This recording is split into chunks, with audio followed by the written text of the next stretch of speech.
April 30th, 1968. The sun hadn't yet risen over Quang Tre Province in northern South Vietnam, but the men of 2nd Battalion, 4th Marines, were already awake.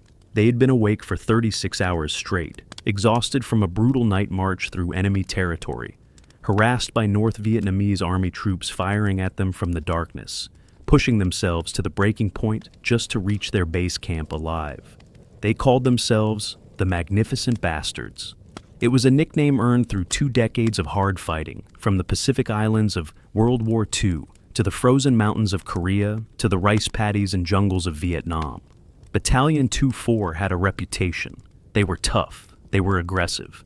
They got the dirty jobs, the missions nobody else wanted, and they got them done.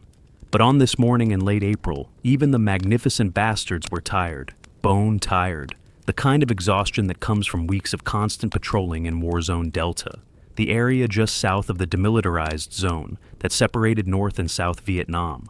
The DMZ was supposed to be neutral territory, a buffer zone where neither side operated.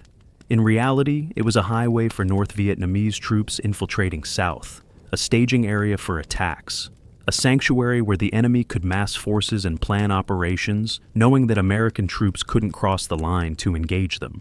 Make sure you subscribe to our channel to discover more untold stories from history. Lieutenant Colonel William Wisey commanded Battalion 2-4.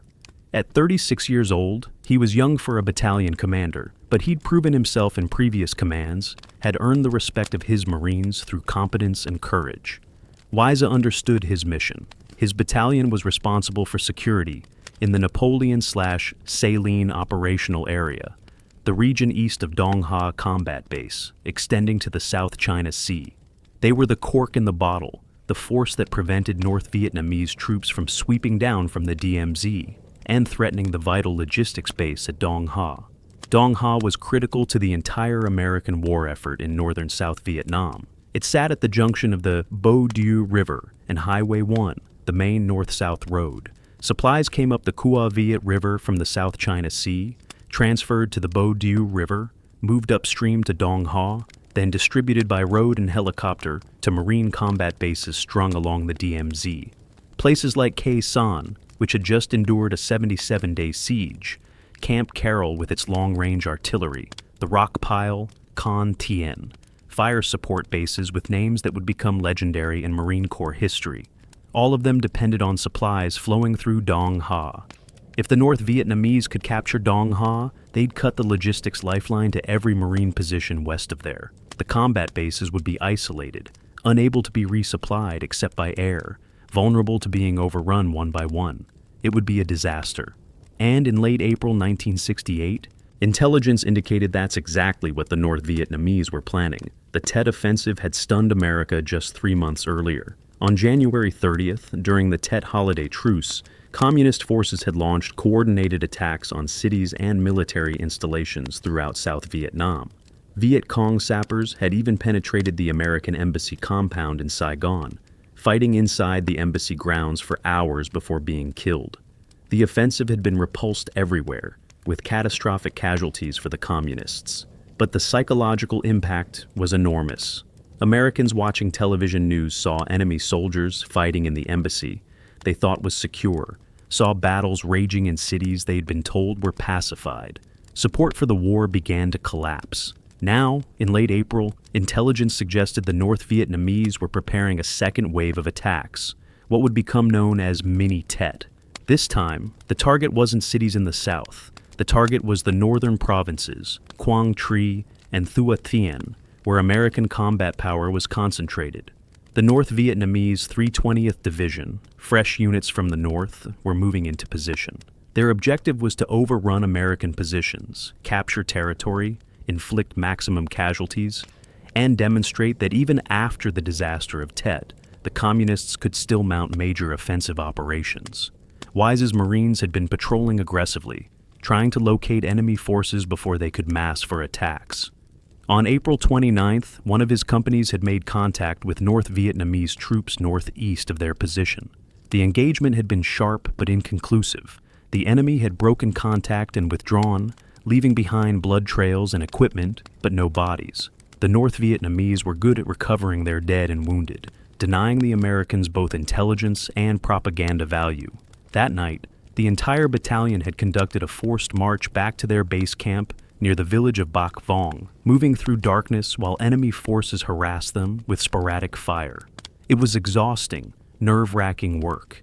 You couldn't see more than a few meters in the darkness. You had to trust that the Marine in front of you knew where he was going, had to keep moving even when you heard AK-47 fire crackling somewhere nearby. Several Marines had been wounded by snipers during the march, but they had made it back to base around 0400 hours, 4 in the morning on April 30th. Now they needed rest, desperately. But rest wasn't in their immediate future. Captain J. Vargas commanded Golf Company, one of Battalion 24's 4 rifle companies. Vargas was 29 years old, the youngest of 4 brothers who had all served in the Marines. 2 of his brothers had fought in World War II at Iwo Jima and Okinawa. Another had served in Korea. Military service was the family tradition, and Jay had followed it willingly. Joining the Marines in 1963, after graduating from Northern Arizona University with a degree in education, Vargas had been a good athlete in college, good enough to get a shot at professional baseball with the Los Angeles Dodgers organization. He'd played in their farm system, making it as far as Class A Portland before realizing he probably wasn't going to make it to the major leagues. So he'd chosen a different kind of team sport, the Marines, where the stakes were life and death. And the only statistics that mattered were mission success and getting your men home alive. Golf Company had been in the thick of the fighting during the night march. Vargas himself had taken shrapnel wounds to his leg from enemy mortar fire. Not serious wounds, not the kind that would get him evacuated. Just painful tears in the flesh that bled and hurt and made walking difficult. He'd told his corpsmen not to report it, didn't want to be taken out of action when his company needed every leader they had. He'd wrapped the wounds himself, taken some aspirin, and kept moving. Now, at 0400 hours on April 30th, Vargas and his Marines were trying to grab a few hours of sleep. They'd been awake for 36 hours. They'd marched for miles through enemy territory. They'd taken casualties. They needed rest before the next mission, whatever it would be. But at 0430 hours, just 30 minutes after they had reached base camp, the quiet was shattered by the distinctive crump of mortars firing, followed seconds later by explosions walking across the Marine positions. North Vietnamese mortar crews, positioned somewhere in the darkness, had bracketed the base camp and were pouring fire into it.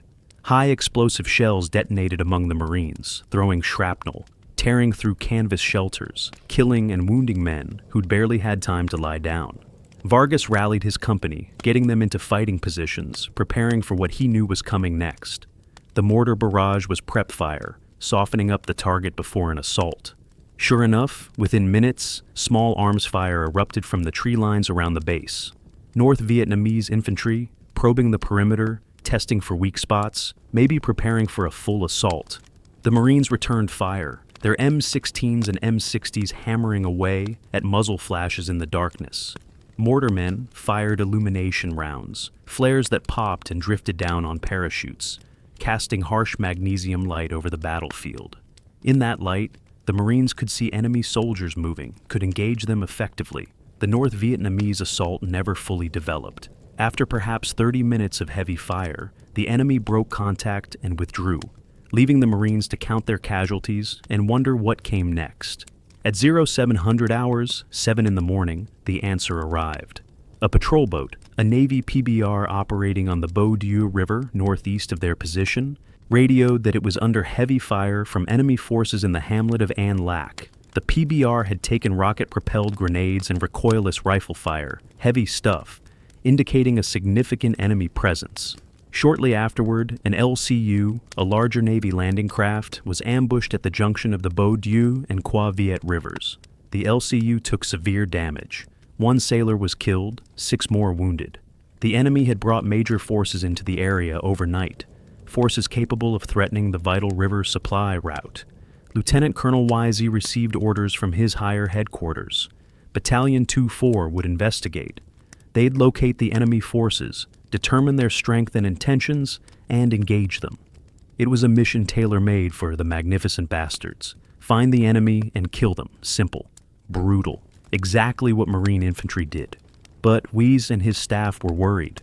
Intelligence estimates suggested at least one full North Vietnamese regiment in the area, maybe more. That meant 2,000 to 3,000 enemy troops, possibly more, dug into prepared positions. And Battalion 2-4 had exactly 652 Marines, spread across 4 rifle companies and a headquarters element. The odds weren't good. Still, orders were orders.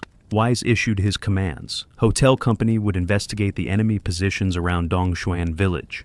Foxtrot Company would move to support them. Golf Company, despite having just completed the exhausting night march, would be held in reserve, ready to move if needed. Echo Company was detached, operating in a different area. It was all the combat power Wise had available.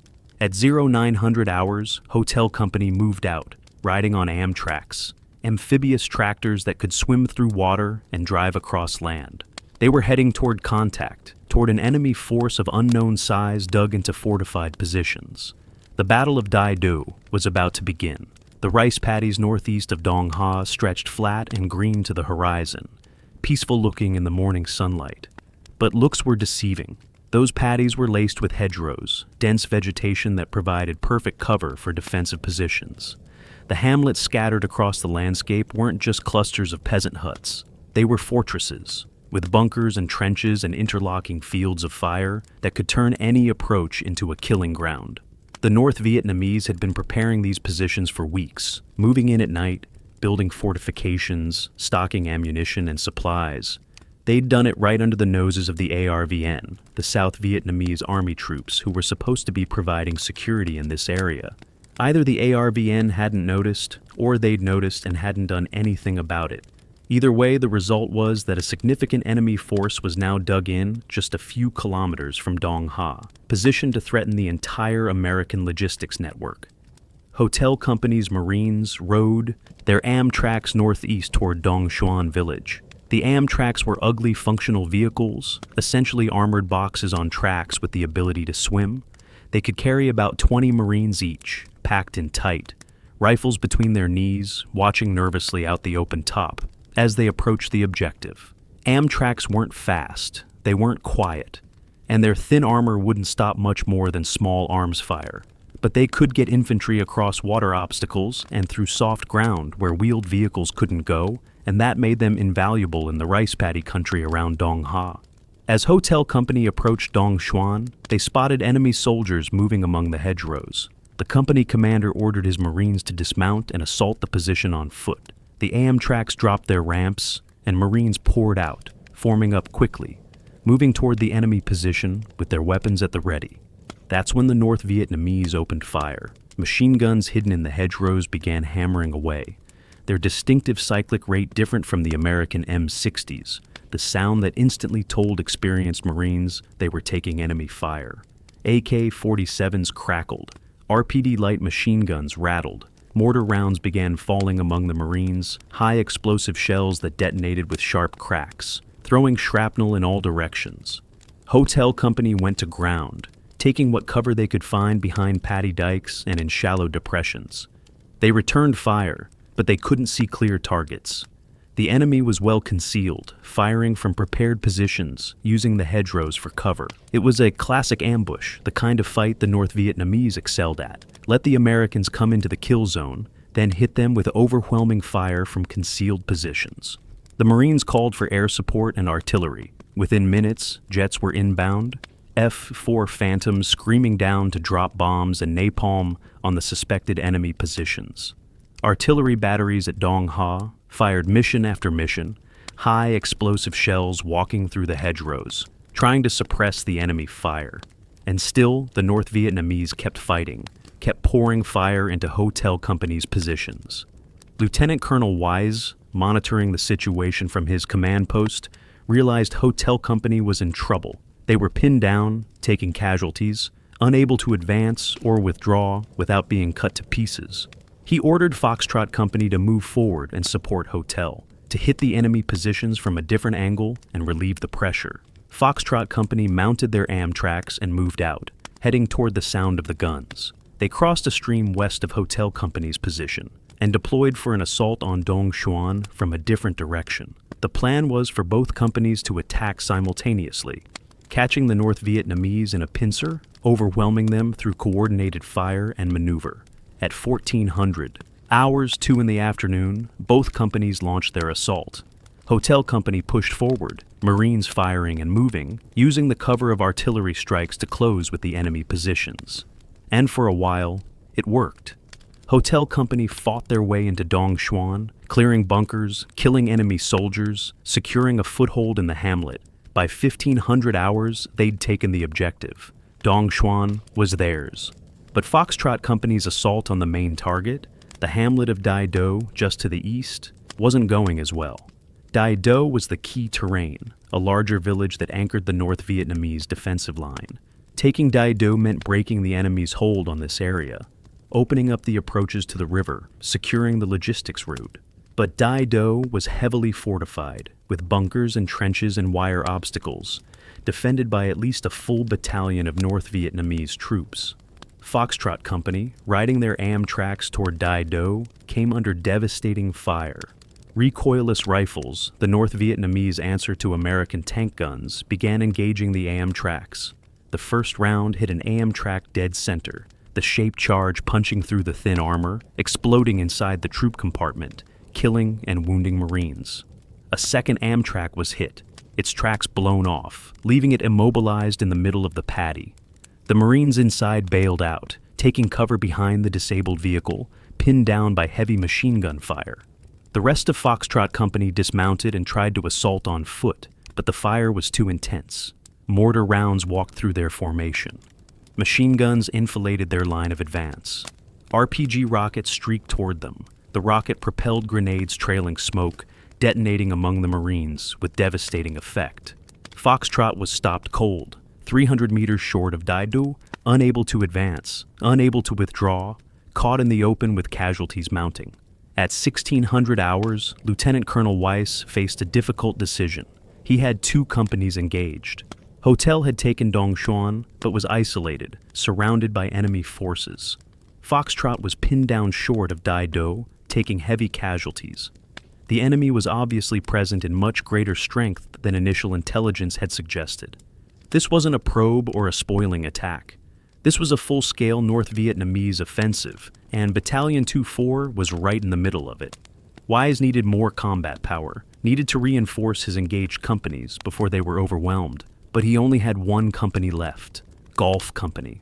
Captain Vargas and his Marines, who'd been awake for over 40 hours, who'd marched all night through enemy territory, who'd been hit by mortars just that morning. They were exhausted, but they were all Wise had.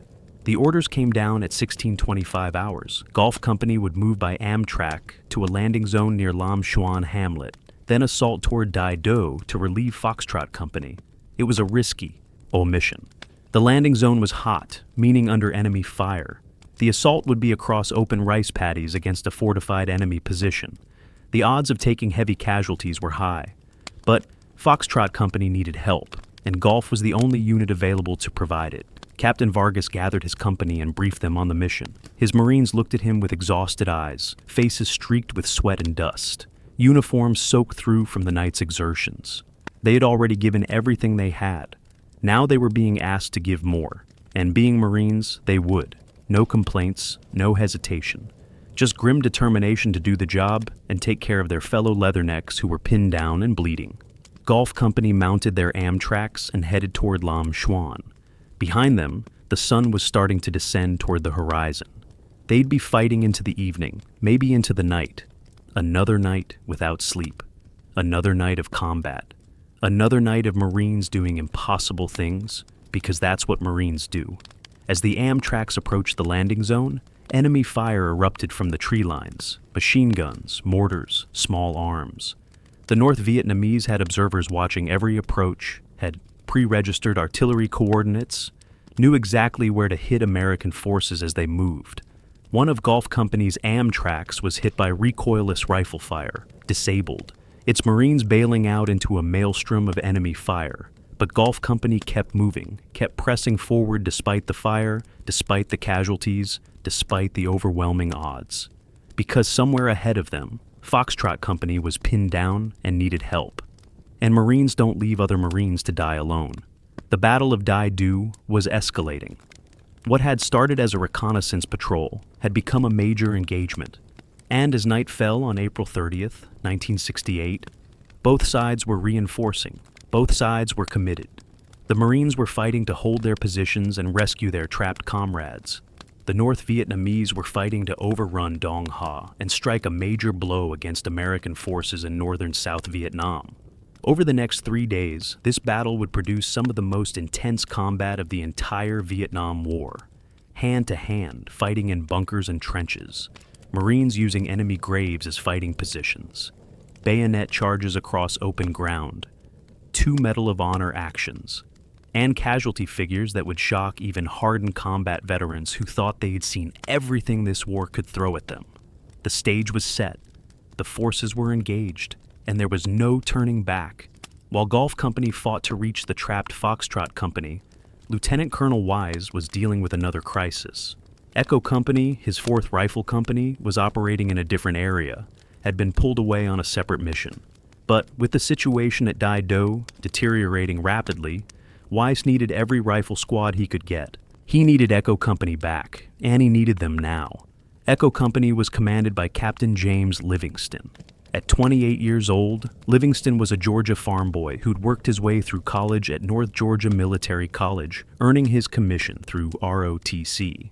He'd joined the Marines in 1962, had served in various assignments, including commanding the Marine detachment aboard the aircraft carrier USS Wasp, before deploying to Vietnam in August 1967.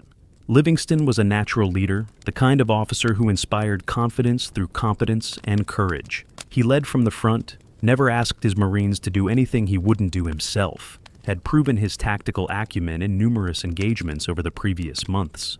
His Marines trusted him completely, would follow him anywhere. That trust was about to be tested.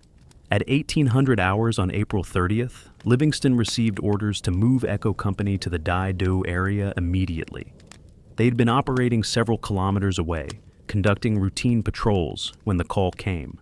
Livingston quickly briefed his platoon commanders. They'd move by Amtrak to a staging area, then await orders for their specific mission. The situation at Dai Do was fluid, changing by the hour, and Wise wanted Echo Company positioned where he could commit them quickly wherever they were needed most. Echo Company mounted up and moved out, their Amtraks churning through the paddies toward the sound of battle. As they approached the combat area, the Marines could hear the distinctive sounds of a major fight. The crackle of small arms fire, the thump of mortars, the roar of jets making bombing runs. Explosions. Lots of explosions. Whatever was happening at Dai Do, it was big. The Amtraks deposited Echo Company at their staging area, and Livingston set up a hasty defensive perimeter while awaiting orders. His Marines could see smoke rising from Dai Do and the surrounding hamlets. Medevac helicopters were flying in and out, picking up wounded, bringing them to the aid stations and then to the hospital ship offshore. The steady stream of helicopters told Livingston everything he needed to know about the intensity of the fighting. As night fell, the tactical picture became clearer. Hotel Company held Dong Xuan, but they were isolated, surrounded by enemy forces under constant pressure. Foxtrot Company had finally broken contact with the enemy and withdrawn to consolidate with Hotel in Dong Xuan. Both companies had taken significant casualties. The Marines held one hamlet, but the North Vietnamese held everything around it, including the critical village of Dai Do. Golf Company, after their insertion near Lam Xuan, had fought through to link up with Hotel and Foxtrot. Captain Vargas's Marines, exhausted beyond measure, had nonetheless carried out their mission, bringing reinforcements and ammunition to the beleaguered companies. Now, all three companies were consolidated. In Dong Xuan, forming a defensive perimeter, preparing for the North Vietnamese counterattack everyone knew was coming, and counterattack they did. Throughout the night of April 30th to May 1st, North Vietnamese forces probed the marine perimeter in Dong Xuan. Small groups of sappers tried to infiltrate through the wire. Mortar barrages rained down periodically. Machine gun fire swept across the marine positions. The North Vietnamese were trying to keep the Marines off balance, trying to wear them down, trying to find a weak spot they could exploit. The Marines held. They returned fire when they had clear targets. They called in artillery missions on suspected enemy assembly areas. They rotated Marines through the fighting positions so everyone could get at least a few hours of rest, though real sleep was impossible with enemy forces so close. And they waited for dawn when they could see what they were facing, when they could figure out their next move. At 0300 hours on May 1st, 3 in the morning, Lieutenant Colonel Wise was in his command post when he received updated intelligence about the enemy situation. It wasn't good news. The North Vietnamese 320th Division, a full division of 3 regiments totaling somewhere between 8 and 10,000 troops, was moving into the Dai Do area.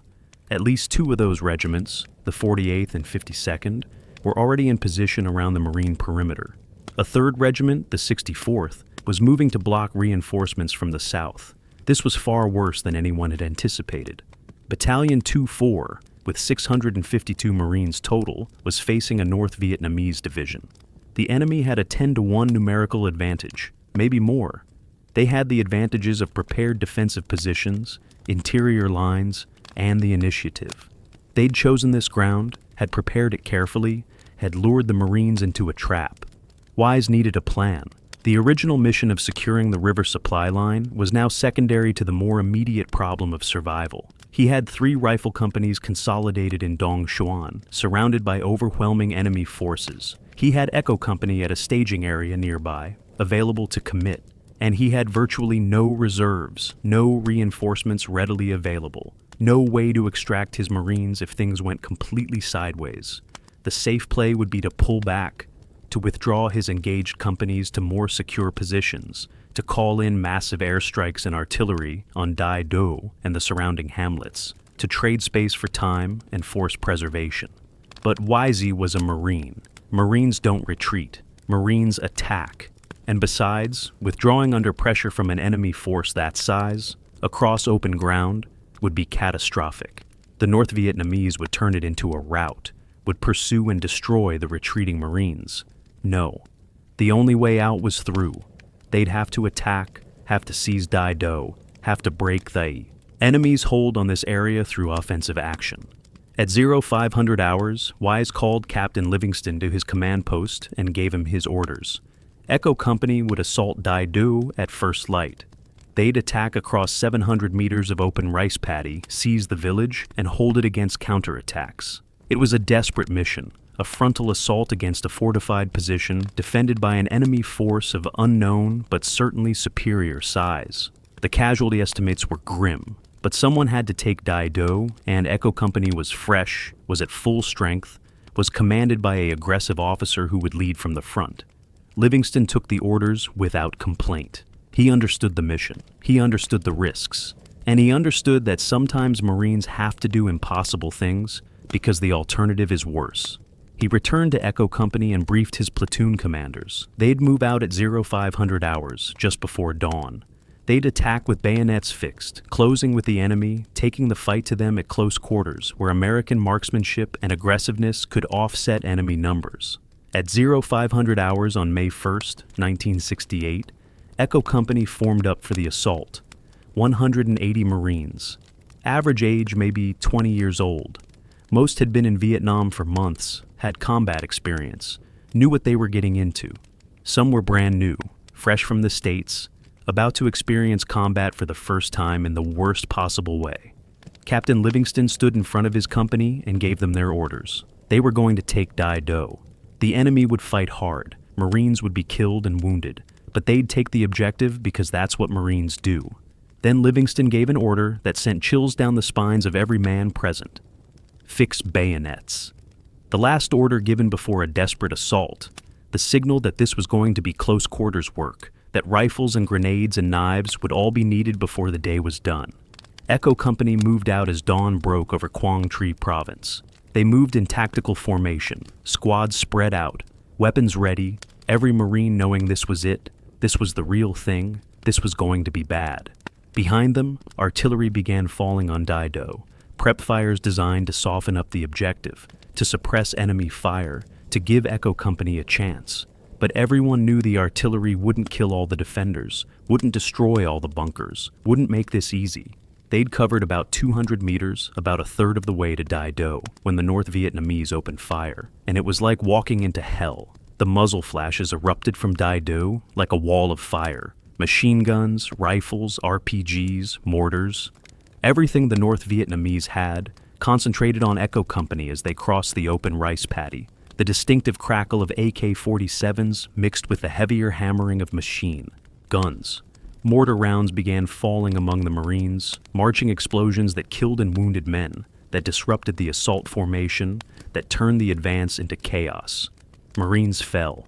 Some killed instantly, dropped by machine gun fire. Others wounded, crying out, clutching at torn flesh, trying to crawl to cover that didn't exist. Corpsmen rushed forward to treat casualties, exposing themselves to enemy fire, doing their jobs while bullets snapped past their heads and shrapnel buzzed through the air. Captain Livingston, moving at the front of his company, saw his assault faltering. Marines were going to ground, taking what cover they could behind the low paddy dikes that divided the fields. They were returning fire, pouring rounds toward Dai Do, but you can't assault from a prone position. You can't close with the enemy while hugging the dirt. Someone had to get the assault moving again, had to lead from the front, had to show the Marines they could make it if they just kept moving. Livingston did what Medal of Honor recipients do. He stood up. In the middle of a firestorm of enemy fire, with bullets cracking past him, with mortars exploding around him, Captain James Livingston stood up and started walking toward Dai Do, not running, walking deliberately, as if he was on a training exercise back at Quantico instead of in the middle of a killing ground. He shouted to his Marines, "Get up, follow me, we're taking that village." His company gunnery sergeant, the senior enlisted Marine in the company, stood up next to him, then a sergeant, then a corporal, then whole squads of Marines stood up and started moving forward, inspired by their company commander's courage, shamed into action by the fact that their captain was walking calmly toward the enemy while they were lying in the dirt. The assault gained momentum. Echo Company moved forward through the enemy fire, taking casualties but not stopping, closing the distance to Dai Do meter by meter. Livingston maneuvered his platoons skillfully, using smoke grenades to screen their movement, calling in artillery strikes on enemy positions that were causing the most trouble, personally directing his squads toward weak points in the enemy defenses. At 300 meters from Dai Do, the North Vietnamese fire intensified. A full battalion of NVA troops occupied the village, fighting from prepared positions, determined to stop the Marine assault. Machine guns swept the open ground. Mortar crews dropped rounds right into Echo Company's formation. RPG teams fired at anything that looked like a leadership position. The casualties mounted. 15 Marines down, 20, 25. But Echo Company kept coming. They'd taken the worst the enemy could throw at them, and they hadn't broken. Now they were close enough to use grenades, close enough to suppress individual bunkers with rifle fire, close enough that the North Vietnamese machine gunners couldn't traverse fast enough to track them.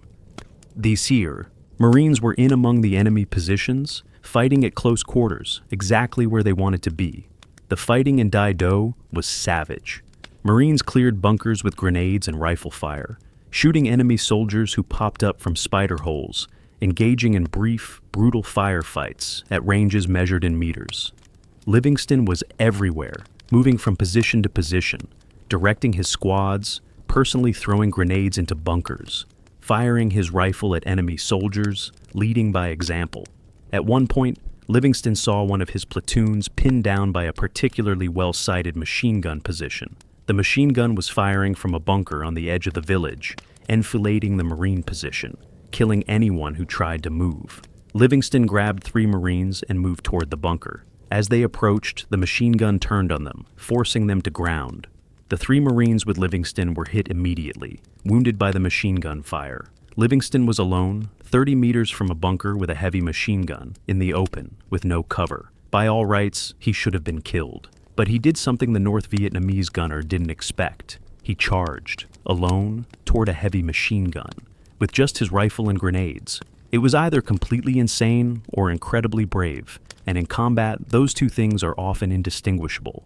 Livingston fired his MS-16 on full automatic as he ran, spraying the bunker aperture with bullets, not trying to hit anything, just trying to keep the gun crew's heads down. When his magazine ran dry, he yanked a grenade from his belt, pulled the pin, and threw it through the bunker's firing slit. The grenade exploded inside, and the machine gun fell silent. Livingston moved to the bunker, confirmed the enemy soldiers inside were dead, then moved to the next position. Behind him, inspired by their captain's action, Echo Company surged forward. They fought through the outer defenses of Dai Do, clearing bunker after bunker, killing enemy soldiers who chose to stand and fight, forcing others to retreat deeper into the village. By 0700 hours, just 2 hours after beginning the assault, Echo Company had secured a foothold in Dai Do. They'd taken the objective, or at least they'd taken part of it. But the cost had been terrible. 14 Marines killed in the assault, dozens more wounded, some critically. The company corpsmen were overwhelmed, treating multiple casualties simultaneously, prioritizing who needed immediate help and who could wait, making the terrible triage decisions that combat medics have made throughout history. Medevac helicopters were inbound, but they couldn't land in Dai Do itself due to heavy enemy fire. The wounded would have to be carried back to a landing zone, exposed to enemy fire the entire way. And Echo Company wasn't done fighting. The North Vietnamese weren't going to simply give up Dai Do. They'd counterattack.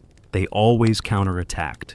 And when they did, Echo Company would have to hold with whatever Marines they had left who could still fight.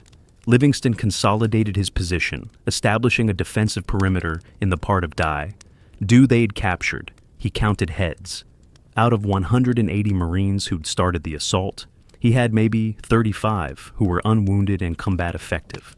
Everyone else was dead, wounded, or helping to evacuate casualties. 35 Marines to hold a village against a North Vietnamese battalion that was certainly preparing to counterattack. The captain called for resupply. Ammunition? Lots of ammunition. His Marines had expended enormous quantities during the assault, and they'd need every round they could get to hold against the counterattack.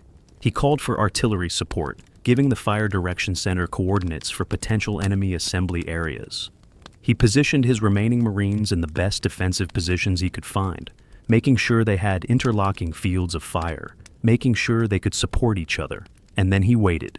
Because when you're a Marine captain with 35 men holding a piece of ground, surrounded by thousands of enemy troops, waiting is all you can do. Wait and hope that help arrives before the enemy's next attack overwhelms you. Meanwhile, Lieutenant Colonel Wisey was making his own plans. Echo Company had taken part of Dai Do, but the village wasn't secure. The Marines needed to expand their perimeter, needed to take the rest of the village and the neighboring hamlets to create a defensible position. And Weiss had other companies that could help with that. Golf Company and Foxtrot Company, consolidated in Dong Xuan, would attack toward Dai Do to link up with Echo. Hotel Company would hold Dong Xuan as the battalion's reserve. It was all the combat power Weiss had available, and it would have to be enough. The order went out. At 1200 hours, noon on May 1st, Golf and Foxtrot would attack east toward Dai Do, fighting through whatever enemy forces stood between them and Echo Company. They'd combine forces, consolidate their positions, and prepare to hold against the inevitable North Vietnamese counterattack. Captain Vargas, receiving these orders, looked at his Marines. They'd been awake for well over 40 hours now. They'd marched all night 2 nights ago. They'd been under fire repeatedly. They'd taken casualties. They were exhausted, hungry, thirsty, running on nothing but adrenaline and esprit de corps. And now they were being asked to assault again, to attack across open ground toward a fortified enemy position, to link up with Echo Company and help hold Dai Do against overwhelming odds. Vargas briefed his platoon commanders. There was no discussion of whether they could do it. Marines don't question orders like that. You just figure out how to accomplish the mission, brief your men, and execute. So, that's what they did. At 1200 hours on May 1st, 1968, Golf and Foxtrot companies moved out from Dong Xuan, heading east toward Dai Do. Behind them, the sun blazed down from a cloudless sky. The temperature was over 100 degrees. The Marines were already dehydrated from their previous exertions. Their canteens were empty or nearly so. Their uniforms were soaked with sweat. But they kept moving because Echo Company was in trouble, and Marines take care of their own. They hadn't gone 500 meters before they hit heavy enemy resistance. The rice paddies between Dong Xuan and Dai Do should have been peaceful farmland, just fields where peasants grew rice to feed their families. But in May 1968, they were a battlefield, crisscrossed with trenches and bunkers, covered by interlocking fields of machine gun fire, sown with mines and booby traps. The North Vietnamese had turned this entire area into a fortress. had positioned troops and weapons to defend every meter of ground, had prepared for exactly this kind of American attack. Golf Company, moving in the lead with Foxtrot following in trace, came under fire almost immediately. Machine guns opened up from hedgerows along the company's left flank. Mortar rounds began falling among the Marines, the enemy having pre-registered coordinates for every possible avenue of approach. RPG teams fired from concealed positions, the rocket-propelled grenades streaking toward the Marine formations, detonating with devastating effect. Captain Vargas, already wounded from the shrapnel he'd taken 2 nights earlier, moved to the front of his company to assess the situation. His Marines were pinned down by heavy fire, unable to advance, taking casualties. The enemy positions were well concealed, hard to identify, harder to suppress. This wasn't going to be easy. Vargas made his decision quickly. They'd assault straight into the enemy fire, would use speed and aggression to close with the enemy positions before the machine guns could decimate them. It was risky. It would cost casualties. But sitting still and trading fire with an entrenched enemy was even riskier. The only way through this was to attack. He gave the order. Fix bayonets. Then he stood up and started forward, leading from the front, showing his Marines the way. His platoon commanders stood up. Squad leaders stood up. And then entire platoons of Marines were on their feet, moving forward through enemy fire, advancing because their captain was advancing, and Marines don't let their officers go forward alone. They'd covered maybe 200 meters when Vargas's lead platoon was stopped cold by concentrated machine gun fire. The Marines went to ground behind a hedgerow, pinned down, unable to move forward or back. Vargas could see the problem. 3 heavy machine guns, probably the Soviet-made DSHK 12.7mm guns that the NVA favored, were firing from mutually supporting positions. The guns were covering each other, were positioned so that any Marines trying to flank one gun would be hit by the others. Vargas called for his reserve platoon, intending to move them forward to support the pinned-down Marines. But as he was coordinating the movement, he saw 4 of his Marines trying to maneuver toward the machine gun positions. They were crawling forward, using whatever cover they could find, trying to get close enough to take out the guns with grenades. Vargas watched as all 4 Marines were hit by enemy fire, dropping one after another, their bodies lying motionless in the rice paddy. That's when Vargas did what Medal of Honor recipients do. He went forward alone. Carrying just his rifle and grenades, Captain J. Vargas moved toward 3 heavy machine gun positions by himself. His Marines, watching from their positions behind the hedgerow, thought their company commander had lost his mind. You don't charge machine guns alone. You don't run directly at enemy positions that have already killed 4 of your Marines. You just don't do it. But Vargas did.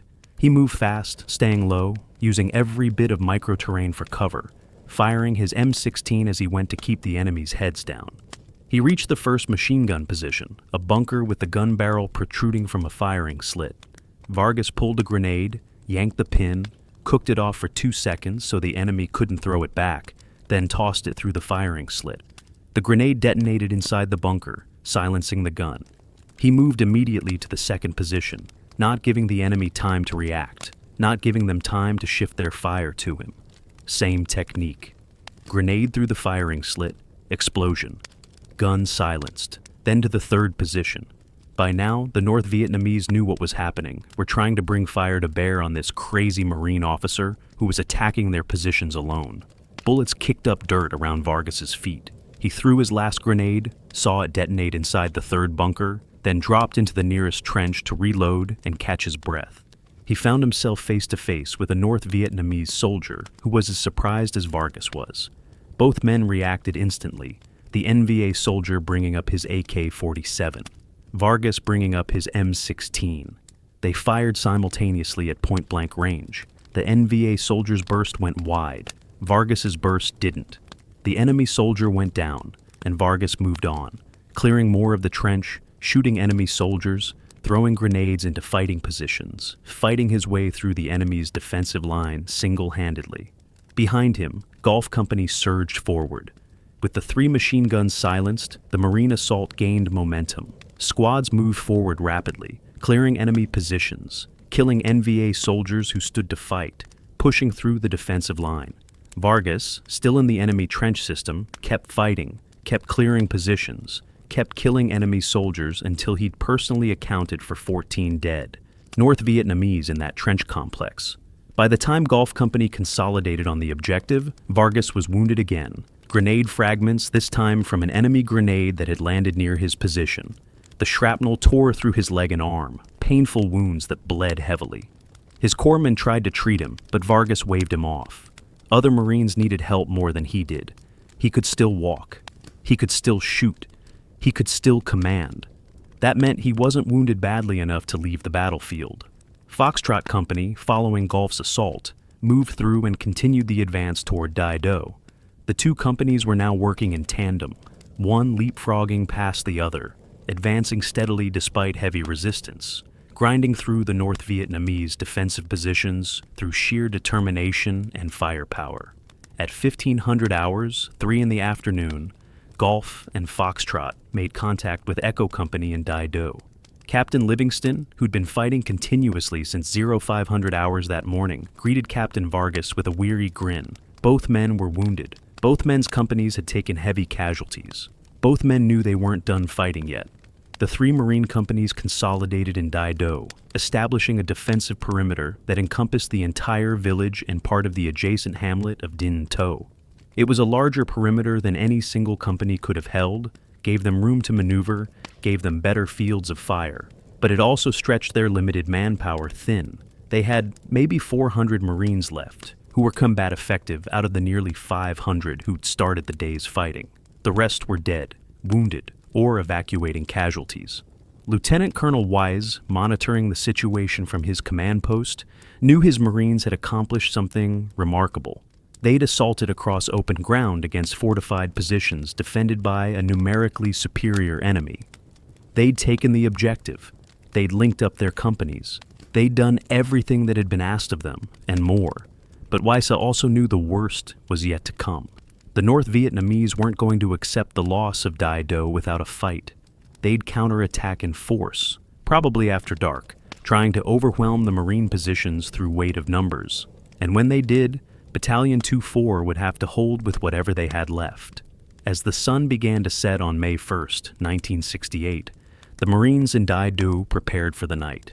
They checked their ammunition, redistributed grenades, made sure every position had interlocking fields of fire, positioned their casualties in the center of the perimeter where they'd be safer, called in defensive artillery concentrations, coordinates the guns could fire on short notice if the enemy massed for an attack, and they waited, tired beyond measure, hungry, thirsty, wounded, but ready to fight again, because that's what Marines do.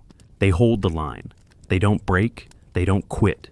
They fight until they win or until they're all dead, and even then the last man standing keeps fighting. The North Vietnamese counterattack came at 1900 hours, 7 in the evening, just as darkness was falling. The first indication of the attack was the mortar barrage. North Vietnamese mortar crews, positioned somewhere in the darkness beyond the Marine perimeter, opened fire with everything they had. 60mm mortars, 82mm mortars, possibly even 120mm mortars, the heavy guns that could drop shells the size of garbage cans onto target. The rounds fell like rain on Dai Do, exploding among the Marine positions, killing and wounding, destroying fighting positions, setting buildings on fire. The Marines hugged the ground, pressed themselves into whatever cover they could find, endured the barrage because there was nothing else they could do. You can't fight mortars. You can't shoot back at tubes you can't see. You just survive the bombardment and prepare for the assault you know is coming when the mortars lift. And lift they did, after perhaps 15 minutes of sustained fire. The sudden silence was almost as shocking as the noise had been. In that brief quiet, the Marines heard new sounds, shouting in Vietnamese, whistles blowing, the rattle of equipment, the unmistakable noise of large numbers of troops moving toward their positions. Then the night erupted in muzzle flashes as hundreds of North Vietnamese soldiers charged the Marine perimeter from multiple directions. This wasn't a probe. This wasn't a feint. This was a full-scale assault by what appeared to be at least a full battalion, maybe more, determined to overrun Dai Do and annihilate the defending Marines. The Marines opened fire with everything they had. M16s hammering on full automatic. M60s machine guns traversing across the attacking formations, M79s firing high explosive grenades into the enemy ranks, Marines throwing fragmentation grenades as fast as they could pull pins. The defensive fire was devastating, cutting down North Vietnamese soldiers in rows, creating piles of bodies in front of the Marine positions. But the enemy kept coming. They were brave, these North Vietnamese soldiers, probably drafted from villages in the north, told they were liberating the South from American imperialism, believing in their cause enough to charge into machine gun fire. They came forward in human waves, one rank stepping over the bodies of the rank before them, firing their AK-47s as they advanced, screaming their war cries, determined to break through the Marine lines. At one point, a group of North Vietnamese sappers penetrated the perimeter on the eastern side, getting past the Marine positions through a combination of stealth and luck. They were inside the defensive line, among the Marines, fighting at close quarters with rifles, and knives and grenades. A vicious close-quarters battle erupted, Marines fighting hand-to-hand with enemy soldiers. No time to aim, just point your weapon and pull the trigger and hope you hit the enemy before he hits you. Captain Livingston, his leg wound from the morning's fighting, making it difficult to walk, still moved through the battle directing his Marines. He personally organized a counterattack against the sappers who'd penetrated the line, leading a squad of Marines who charged into the enemy-held area and cleared it through close-quarters combat. During this fight, Livingston was wounded again, grenade fragments tearing into his other leg. Now, both legs were damaged. He could barely walk, but he refused to be evacuated, refused to leave his Marines while the battle raged. Captain Vargas, commanding the sector on the opposite side of the perimeter, faced his own crisis. A particularly heavy North Vietnamese assault was threatening to overwhelm his positions. The enemy was attacking in company strength, at least 150 soldiers, pushing directly toward Vargas's command post. If they broke through, they'd split the Marine perimeter, would be able to roll up the defenses from inside. Vargas grabbed every Marine who wasn't actively engaged in fighting, organized them into an ad hoc reserve force, and led them in a counterattack against the penetration. It was desperate fighting in the darkness, Marines and North Vietnamese soldiers shooting at muzzle flashes, unable to distinguish friend from enemy except at point-blank range. Vargas was in the thick of it, firing his M16, throwing grenades, at one point using his knife to kill an enemy soldier who jumped into his fighting position. During this melee, Vargas was hit again, his third wound in 3 days. This time, it was rifle fire, a bullet that grazed his arm, tearing through muscle, painful but not incapacitating. He barely noticed. There wasn't time to notice wounds when North Vietnamese soldiers were 10 feet away trying to kill you. The counterattack succeeded. Vargas and his Marines drove back the enemy penetration, restored the perimeter, killed dozens of North Vietnamese soldiers in the process. But the cost was high. More Marines dead, more wounded. The defensive positions were weakening, gaps appearing in the line as casualties mounted, as Marines ran low on ammunition, as exhaustion took its toll. All across the perimeter, similar battles were raging. Squad leaders were making life-or-death decisions, choosing where to commit their few remaining Marines, trying to hold impossible positions with insufficient forces. Corpsmen were overwhelmed with casualties, treating multiple wounded simultaneously, doing triage in the darkness while enemy rounds cracked overhead. Radio operators were calling in artillery missions, bringing fire down danger close to the Marine positions, sometimes inside the perimeter itself, when enemy soldiers got past the lines. The artillery support from Dong Ha was constant and overwhelming. The big guns fired mission after mission, high explosive shells falling around Dai Do in a ring of steel, killing North Vietnamese soldiers by the hundreds, disrupting their attacks, preventing them from massing enough force to overwhelm the defenders. Naval gunfire from ships offshore added to the carnage, 5-inch shells screaming in to detonate among enemy assembly areas.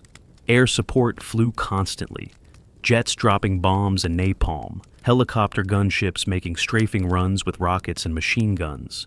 But still, the North Vietnamese kept attacking. They'd committed at least a full regiment to overrunning Dai Do, maybe more. They were willing to accept staggering casualties to achieve their objective. Dead soldiers meant nothing to them. They had replacements. They had ammunition. They had the advantage of numbers. All they needed was one breakthrough, one moment when the Marine defenses faltered and they could pour through the gap and slaughter the defenders. That moment never came. Despite everything the North Vietnamese threw at them, despite the overwhelming odds, despite the exhaustion and the casualties and the terror of fighting in the darkness against an enemy you couldn't see, the Marines held. They held because Marines don't retreat. They held because they trusted their leaders and their leaders trusted them. They held because giving up meant dying, and Marines don't die easily. At 0200 hours, 2 in the morning on May 2nd, the North Vietnamese attacks finally began to slacken. The enemy had taken catastrophic casualties, possibly as many as 500 dead in this one night of fighting. They needed to regroup, to replace losses, to resupply. The assault ebbed, enemy fire becoming sporadic rather than continuous, the pressure on the Marine positions easing. In Dai Do, the Marines took stock. How many were left? Who was still combat effective? Who needed medevac immediately? The answers weren't encouraging. Echo Company was down to about 25 unwounded Marines. Golf was in similar shape. Foxtrot had perhaps 30 effective. Out of nearly 500 Marines who'd been fighting, maybe 80 to 100 remained who could still man a fighting position and pull a trigger. Captain Livingston, unable to walk now due to his leg wounds, propped himself up against a bunker and directed his Marines from a sitting position. His second-in-command had been killed earlier in the night. Several of his platoon commanders were dead or wounded. The surviving lieutenants and sergeants were organizing the defense, pulling together anyone who could still fight, preparing for the next attack they knew would come with daylight. Captain Vargas, wounded 3 times but still mobile, moved through his company's positions, checking on his Marines. He found Marines asleep at their positions, so exhausted they had passed out despite the battle still raging around them. He found Marines with minor wounds who'd refused to be evacuated, staying with their squads because that's where they were needed. He found young Marines, teenagers really, who'd done things that night that would haunt them for the rest of their lives, who'd killed enemy soldiers at close range, who'd seen their friends die, who'd survived by luck and skill and the grace of God. And he found Marines who were still ready to fight, still had that fire in their eyes, still wanted to close with the enemy and kill them. That's the thing about Marines. You can wound them, exhaust them, push them to the breaking point, and they'll still find something inside themselves to keep going. They'll keep fighting, because that's what they do, because they're Marines, and Marines don't quit. As dawn broke on May 2nd, the Marines in Dai Do could see what they'd accomplished during the night. The ground in front of their positions was carpeted with North Vietnamese bodies, hundreds of them, enemy soldiers who'd charged into the Marine defensive fire and never made it back. The rice paddies were red with blood. The smell of death was overwhelming. This was what victory looked like in Vietnam, bodies and blood and destruction. But the battle wasn't over, not even close. May 2nd, 1968, would be remembered as the worst day of the Battle of Dai Do. It was the day when everything that could go wrong did go wrong. The day when the casualties became almost unbearable. The day when even hardened Marines wondered if they'd make it home alive. The morning started with a new mission. Lieutenant Colonel Wisey, assessing the tactical situation, decided that holding just Dai Do wasn't enough. The Marines needed to expand their perimeter, needed to take additional terrain that would give them better defensive positions. The neighboring hamlet of Dinh Tu was the objective. Take Dinh Tu, link it to Dai Do, create a larger defensive position that could be held by the reduced number of Marines still combat effective. The problem was that everyone was exhausted. The Marines had been fighting continuously for over 48 hours. Many hadn't slept in 3 days. They had taken enormous casualties. They were running low on ammunition despite constant resupply efforts. They were dehydrated in the brutal heat. They were at the end of their endurance, and now they were being asked to attack again. Captain Livingston, commanding what was left of Echo Company, received orders to lead the assault on Dinh Tu. His company was down to about 25 men, 25 Marines to assault a fortified hamlet that intelligence suggested was held by at least a full North Vietnamese company. The odds were terrible, but orders were orders. Livingston gathered his remaining Marines and briefed them on the mission. They'd assault Dinh Tu at 0800 hours. Foxtrot Company would support from Dai Do. Golf Company would be held in reserve. Artillery and air support would prep the objective. Then Echo would go in and take it. At 0800 hours, the artillery prep began.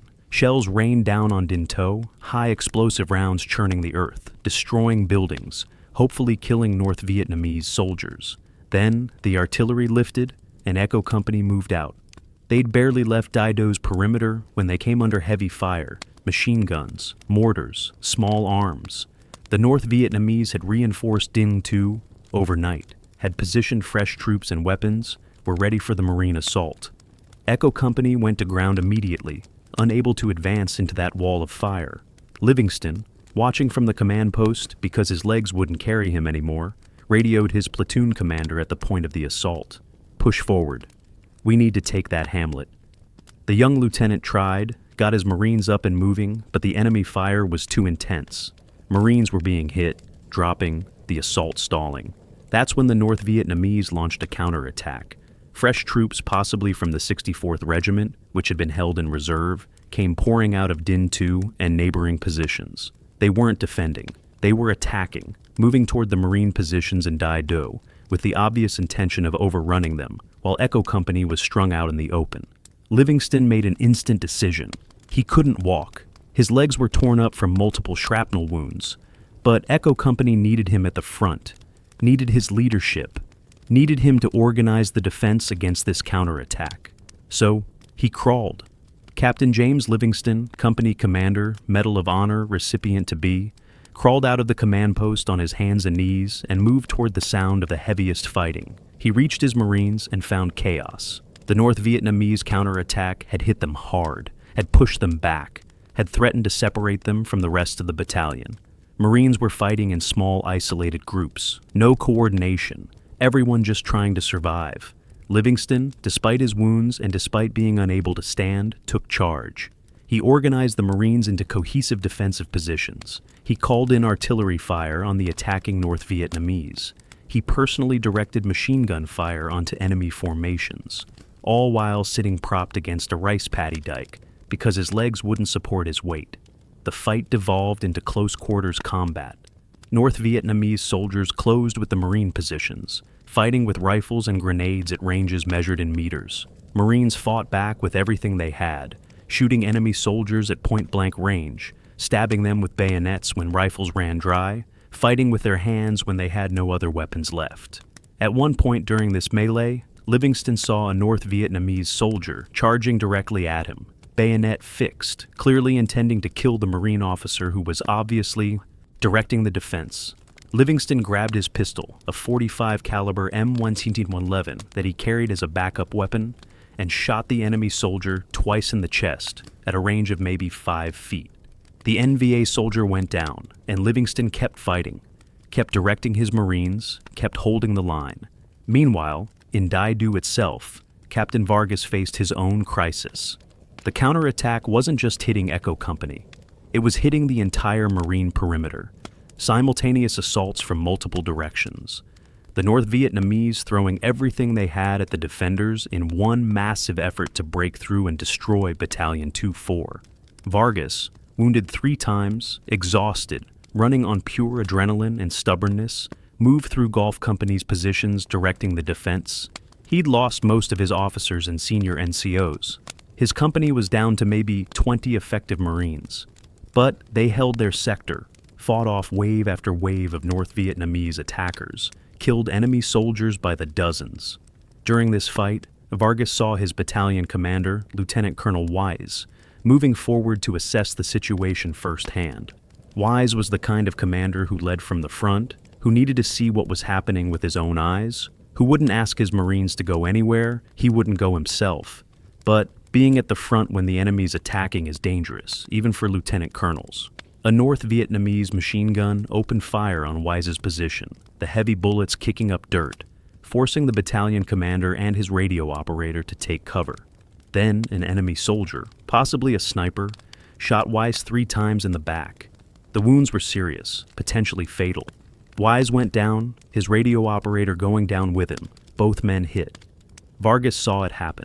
He saw his battalion commander fall, saw the enemy fire concentrating on that position, knew that if someone didn't act immediately, Wisey would die. So Vargas did what Medal of Honor recipients do. He ran toward the enemy fire. He covered maybe 100 yards of open ground, bullets snapping past him, to reach Wise's position. The battalion commander was conscious but badly wounded, blood soaking through his uniform. His radio operator was wounded but could still move. Vargas grabbed Wisey, threw the larger man over his shoulders in a fireman's carry, and started back toward friendly lines. It was impossible. No one can carry a 200-pound man 100 yards while taking enemy fire. But Vargas did it. He staggered back toward the Marine perimeter, struggling under Wise's weight, bullets cracking past his head, mortars exploding around him. He fell once, got back up, kept moving. Fell again, got up again, kept moving. And somehow, miraculously, he made it back to friendly lines alive, delivered Wise to the corpsman, then went back to fighting. The battle raged throughout the morning and into the afternoon of May 2nd. The Marines held everywhere. They were attacked, but the casualties were catastrophic. By early afternoon, Echo Company was down to 10 effective Marines. 10. Out of a company that had started the battle with 180. Golf Company was in similar shape. Foxtrot was down to maybe 15 effectives. The entire battalion, which had started May 1st with over 600 Marines, now had perhaps 80 to 100 who could still fight. But they were still holding, still fighting, still killing North Vietnamese soldiers who kept attacking despite their own horrific casualties. The enemy had committed at least 2 full regiments, maybe parts of a third, to destroying Battalion 2-4. They'd lost perhaps 1,000 soldiers killed in 2 days of fighting, and still they kept attacking, kept trying to break through the Marine defenses, kept throwing men forward in human wave assaults that accomplished nothing except creating more bodies. At 1400 hours, 2 in the afternoon, Lieutenant Colonel Weiss, now evacuated to a hospital, was replaced by his executive officer who took command of what was left of the battalion. The new commander assessed the situation and made a critical decision. They couldn't hold Dai Do indefinitely, not with the forces they had left. They needed reinforcements, needed fresh troops, needed help from somewhere. Help was coming, but it would take time. The 1st Battalion, 3rd Marines, was being moved to the area, fresh Marines who could reinforce the battered magnificent bastards. But they wouldn't arrive until the next day. Until then, the Marines in Dai Do were on their own, had to hold with what they had to survive one more night of North Vietnamese attacks. As darkness fell on May 2nd, the Marines prepared for what they knew would be the worst night yet. They had virtually no reserves. Most positions were held by single Marines or pairs, spread so thin that any concentrated enemy attack would break through. They were low on ammunition despite constant resupply. They were exhausted beyond anything they'd ever experienced. Many were wounded but still fighting because there was no one else to take their places. But they were still Marines, still the magnificent bastards. And they'd hold this ground or die trying, because that's what Marines do. The night attacks came as expected, but this time, something had changed in the North Vietnamese tactics. Instead of the massive human wave assaults of the previous night, the enemy probed carefully, looking for weak spots, avoiding the heaviest Marine defensive positions. They had learned that frontal assaults against Marines were suicide, had paid a terrible price for that lesson. Now they were being more careful, more tactical, trying to find a way through the defenses that didn't involve marching into machine gun fire. The Marines held through another night of fighting, another night of terror and exhaustion and death. When dawn broke on May 3rd, they were still there, still holding Dai Do, still defying the odds. And that morning, reinforcements finally arrived. The morning of May 3rd, 1968, brought something the Marines of Battalion 2-4 hadn't seen in days: fresh troops. The 1st Battalion, 3rd Marines, known as 1-3, arrived in the Dai Do area at 0800 hours, ready to relieve the battered magnificent bastards and continue the fight. For the Marines who'd been fighting continuously for 3 days, the arrival of reinforcements felt like a miracle. Lance Corporal Robert Hunt, a radio man with 1-3, remembered his first sight of the Dai Do battlefield. Bodies everywhere, hundreds of North Vietnamese dead lying in the rice paddies, destroyed buildings, smoke still rising from fires, and Marines, hollow-eyed and exhausted, who looked at the fresh arrivals with a mixture of relief and something like pity. The veterans of Battalion 2, 4 knew what awaited 1-3. more fighting, more casualties, more days and nights of combat that would test every Marine to his limits. They'd been through it. Now it was someone else's turn. Captain Livingston, finally evacuated after refusing to leave for 2 days, despite multiple wounds, briefed the 1-3 commander on the enemy's situation. The North Vietnamese had taken catastrophic casualties, possibly 1,500 to 2,000 dead, but they hadn't withdrawn. They still held positions around Dai Do, still posed a threat, still had the combat power to launch attacks. Captain Vargas, also being evacuated due to his 3 wounds, provided similar information. The enemy was weakened but not defeated. They'd fight hard for every meter of ground. The Marines would have to clear each hamlet methodically, would have to dig the North Vietnamese out of their bunkers, would have to be prepared for counterattacks and ambushes and desperate last stands. Both officers emphasized one point: take care of your Marines.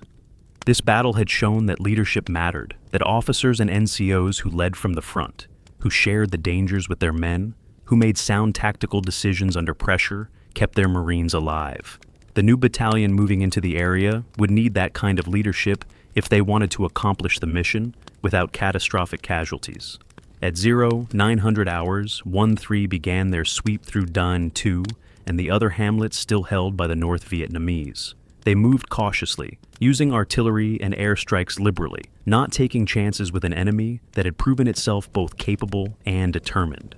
The advance was slow, methodical, professional. They met resistance, but it wasn't like what Battalion 2-4 had faced. The North Vietnamese were withdrawing, pulling back toward the DMZ, abandoning positions they had held for days. They'd leave behind small stay-behind forces, squad-size elements tasked with delaying the Marine advance, covering the withdrawal of the main force. But the massive assaults, the human wave attacks, the all-out efforts to overrun the American positions, those were over.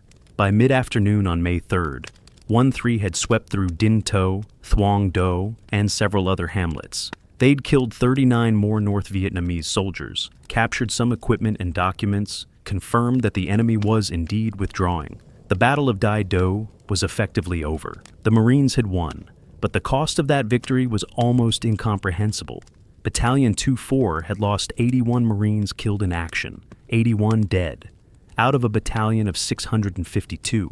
That was over 12% casualties and killed alone, not counting the 297 wounded. Some companies had casualty rates approaching 80%. Echo Company, which had started the battle with 180 Marines, finished with fewer than 20 unwounded. Gulf and Foxtrot companies were in similar condition. The North Vietnamese casualties were even worse. American forces claimed over 600 enemy dead, confirmed by body count, with estimates suggesting the true figure was much higher, possibly over 1,000 killed. The 48th and 52nd Regiments of the NVA 320th Division had been shattered, their combat effectiveness destroyed for months to come. The North Vietnamese had committed a full division to capturing Dong Ha, had thrown thousands of troops at a single Marine battalion, and had failed utterly. Failed with casualties so severe that their entire offensive in Quang Tri province had to be called off. Tactically, strategically, by any objective measure, the Battle of Dai Do was a decisive American victory. The Marines had held when vastly outnumbered. They'd killed enemy soldiers at a ratio approaching 10-1 or higher. They'd prevented the North Vietnamese from achieving any of their objectives. They'd protected the vital logistics base at Dong Ha. They'd proven that Marine infantry, well led and properly supported, could defeat any enemy, no matter how numerous or how determined. But for the Marines who'd fought there, victory felt hollow. Too many friends were dead. Too many good Marines wouldn't be going home. The memories of those 3 days, the things they'd seen and done, would haunt many of them for the rest of their lives. As Battalion 2-4 was withdrawn to Dong Ha for rest and reconstitution, the survivors dealt with their trauma in different ways. Some became quiet, withdrawn, lost in thoughts they couldn't or wouldn't share. Others became angry, picking fights, looking for ways to release the rage they felt at losing so many buddies. Still others tried to act normal, tried to pretend nothing had changed, tried to be the same Marines they'd been before, Dai Do, even though everyone knew nothing would ever be the same. The corpsmen who'd treated the casualties, who'd worked non-stop for 3 days saving lives and watching men die, were among the hardest hit psychologically.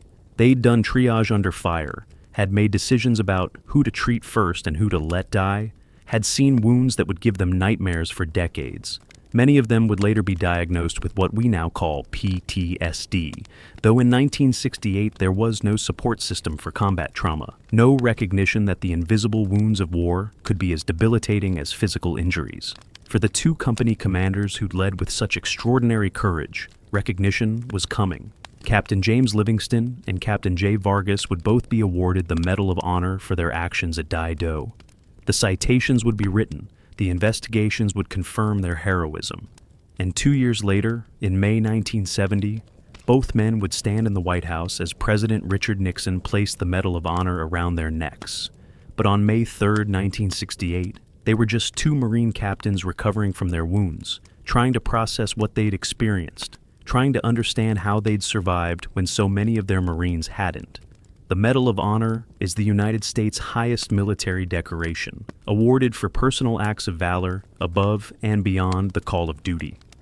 Only 3,517 Medals of Honor have been awarded in American history. During the Vietnam War, 258 Medals of Honor were awarded. 80% of them were awarded posthumously. The Battle of Dai Do produced two of the relatively rare living recipients, Captain James Livingston and Captain J. Vargas. Understanding what these men did, why their actions merited the nation's highest honor, requires looking closely at specific moments during the 3-day battle. It's not enough to say they were brave, that they led well, that they accomplished the mission. Medal of Honor. Actions go beyond bravery. They represent moments when someone made a conscious decision to risk certain death to save others. Moments when someone did something impossible because it was necessary. Moments that inspire awe even decades later when you read about them. Captain Livingston's Medal of Honor action began at 0500 hours on May 1st, when he led Echo Company's assault on Dai Do.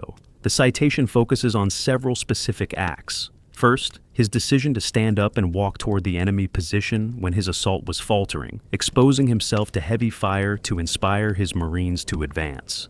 That's the kind of thing that gets officers killed. Machine guns and mortars don't care about your rank or your courage. Livingston was shot at by hundreds of enemy soldiers during that advance. Any one of those bullets could have killed him, but he kept walking, kept moving forward, and his Marines followed him. Second, when one of his platoons was pinned down by a machine gun, Livingston personally attacked that position alone, charging a heavy machine gun with just his rifle and grenades. He should have been killed. The machine gun crew had a clear shot at him, but he moved fast, kept low, closed the distance before they could bring effective fire to bear, and destroyed the position. That single action allowed his assault to continue, saved the lives of the Marines who were pinned down.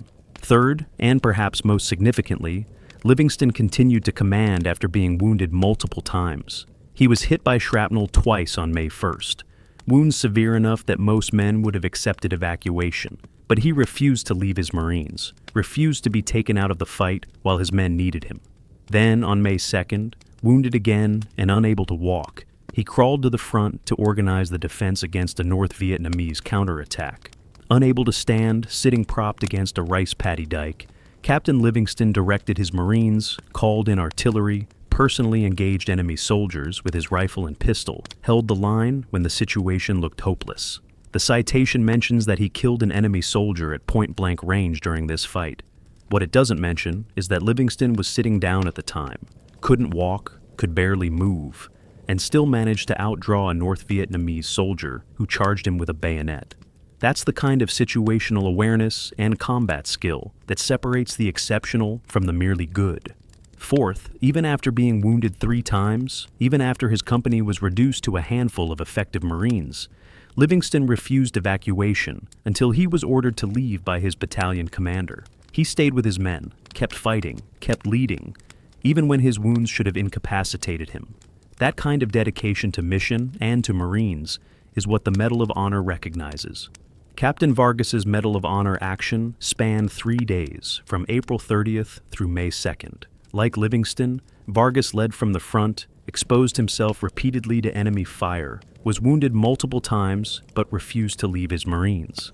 The citation highlights several specific acts. First, during Golf Company's night march on April 29th to 30th, Vargas led his company under heavy enemy fire for hours, taking shrapnel wounds to his leg, but not reporting them, not accepting treatment, continuing to lead despite pain and blood loss.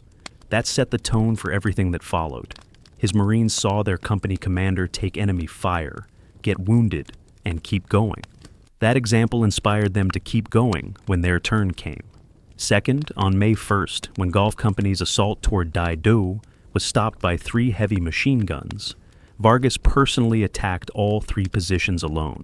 The citation uses dry language. The reality was terrifying. He charged machine guns, by himself, killed 14 North Vietnamese soldiers in their trenches, then continued leading his company's assault as if what he'd just done was routine. Third, on May, second, when Lieutenant Colonel Wisey was shot 3 times in the back, Vargas ran across 100 yards of open ground under heavy fire to reach him, threw the wounded battalion commander over his shoulders, and carried him back to safety. The citation mentions this. What it doesn't fully convey is that Vargas, already wounded 3 times himself, exhausted beyond measure, carried a 200-pound man 100 yards while North Vietnamese soldiers shot at him the entire time. That's not just brave, that's extraordinary. Fourth, throughout the 3-day battle, Vargas continued to command despite multiple wounds, despite exhaustion, despite overwhelming odds. His Marines never saw him hesitate, never saw him consider retreat, never saw him show fear. He was the rock they could depend on, the leader who would get them through this nightmare if anyone could. That kind of leadership, sustained over 3 days of the most intense combat imaginable, is what Medal of Honor citations try to capture, but can never fully convey. Both officers would later say similar things about their Medals of Honor. They wore the medals for the Marines who died. They wore them for the Marines who were wounded. They wore them to honor the sacrifices of men who did things just as brave but weren't recognized because no one was there to see it, or because the paperwork got lost, or because they died before anyone could recommend them for awards. The Medal of Honor, both men understood, wasn't about them personally. It was about all the Marines who fought at Dai Do, all the Marines who did impossible things over 3 days in May 1968. J. Vargas, when he received his medal, asked that his mother's name be engraved on it instead of his own. M. Shusando Vargas. She'd died before the ceremony, had never known her youngest son would receive the nation's highest honor. Vargas wanted her memory attached to the medal, wanted her sacrifice as a mother who'd sent 4 sons to war recognized. It was a gesture that perfectly captured the humility of most Medal of Honor recipients, their understanding that they didn't achieve their actions alone, that they stood on the shoulders of others who made them who they were. James Livingston would go on to become a major general, would serve 33 years in the Marine Corps, would retire as the commanding general of Marine Forces Reserve. J. Vargas would retire as a colonel, would serve as Secretary of the California Department of Veterans Affairs, would spend his retirement helping other veterans get the benefits they had earned. Both men would remain active in veterans organizations, would speak at ceremonies and events, would keep alive the memory of the Marines who died at Dai Do.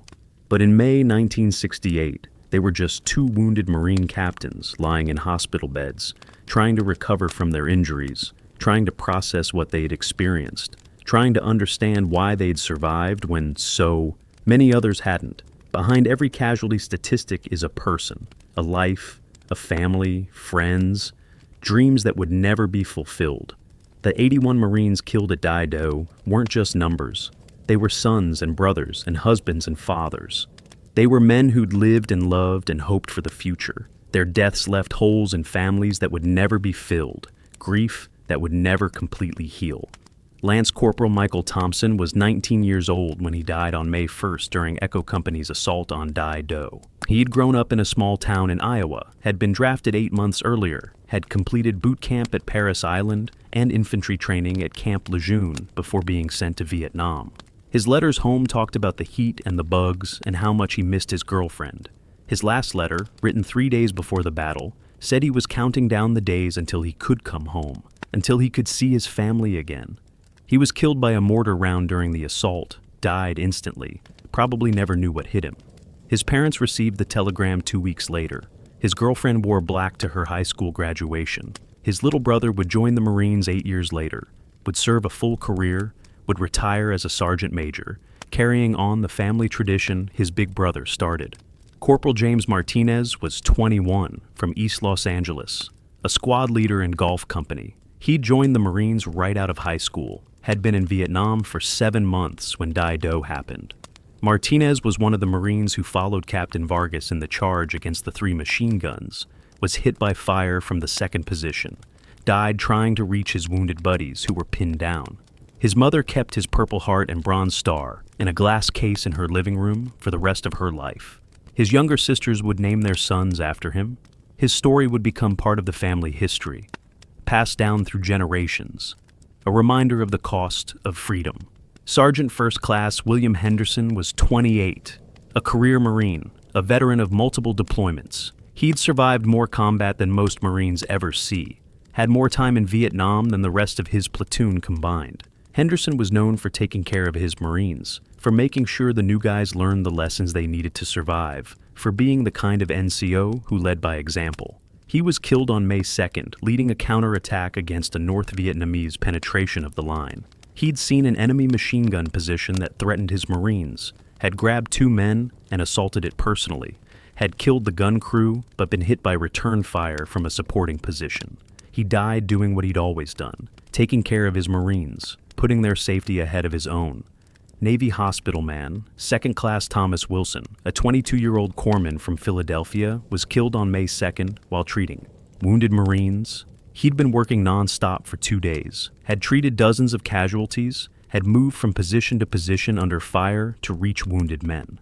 He'd been wounded himself early on May 2nd, shrapnel to his arm, but had refused to leave his Marines, had kept working despite pain and blood loss. He was treating a Marine with a sucking chest wound when a mortar round landed nearby. The blast killed Wilson and the Marine he was treating. At his memorial service, his platoon commander said Wilson had saved at least 20 lives during the battle, had embodied the corpsman's motto, "So others may live." His parents donated his medals to the National Museum of the Navy. His name is on the Vietnam Veterans Memorial, panel 14 West, line 68. These 4 stories, multiply them by 81, and you begin to understand the human cost of the Battle of Dai Do. Each casualty was a unique individual, with a story, with people who loved them, with a life that ended too soon. The parents who received the telegrams, the wives and girlfriends who became widows and grieving survivors, the children who would grow up without fathers, the brothers who lost siblings, the friends who lost buddies.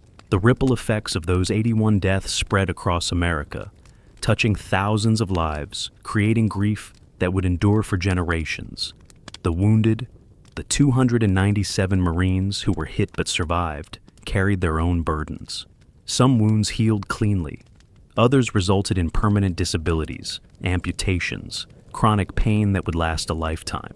Still others were invisible wounds, psychological trauma that wouldn't manifest for years, PTSD that would affect careers and marriages and mental health long after the war ended.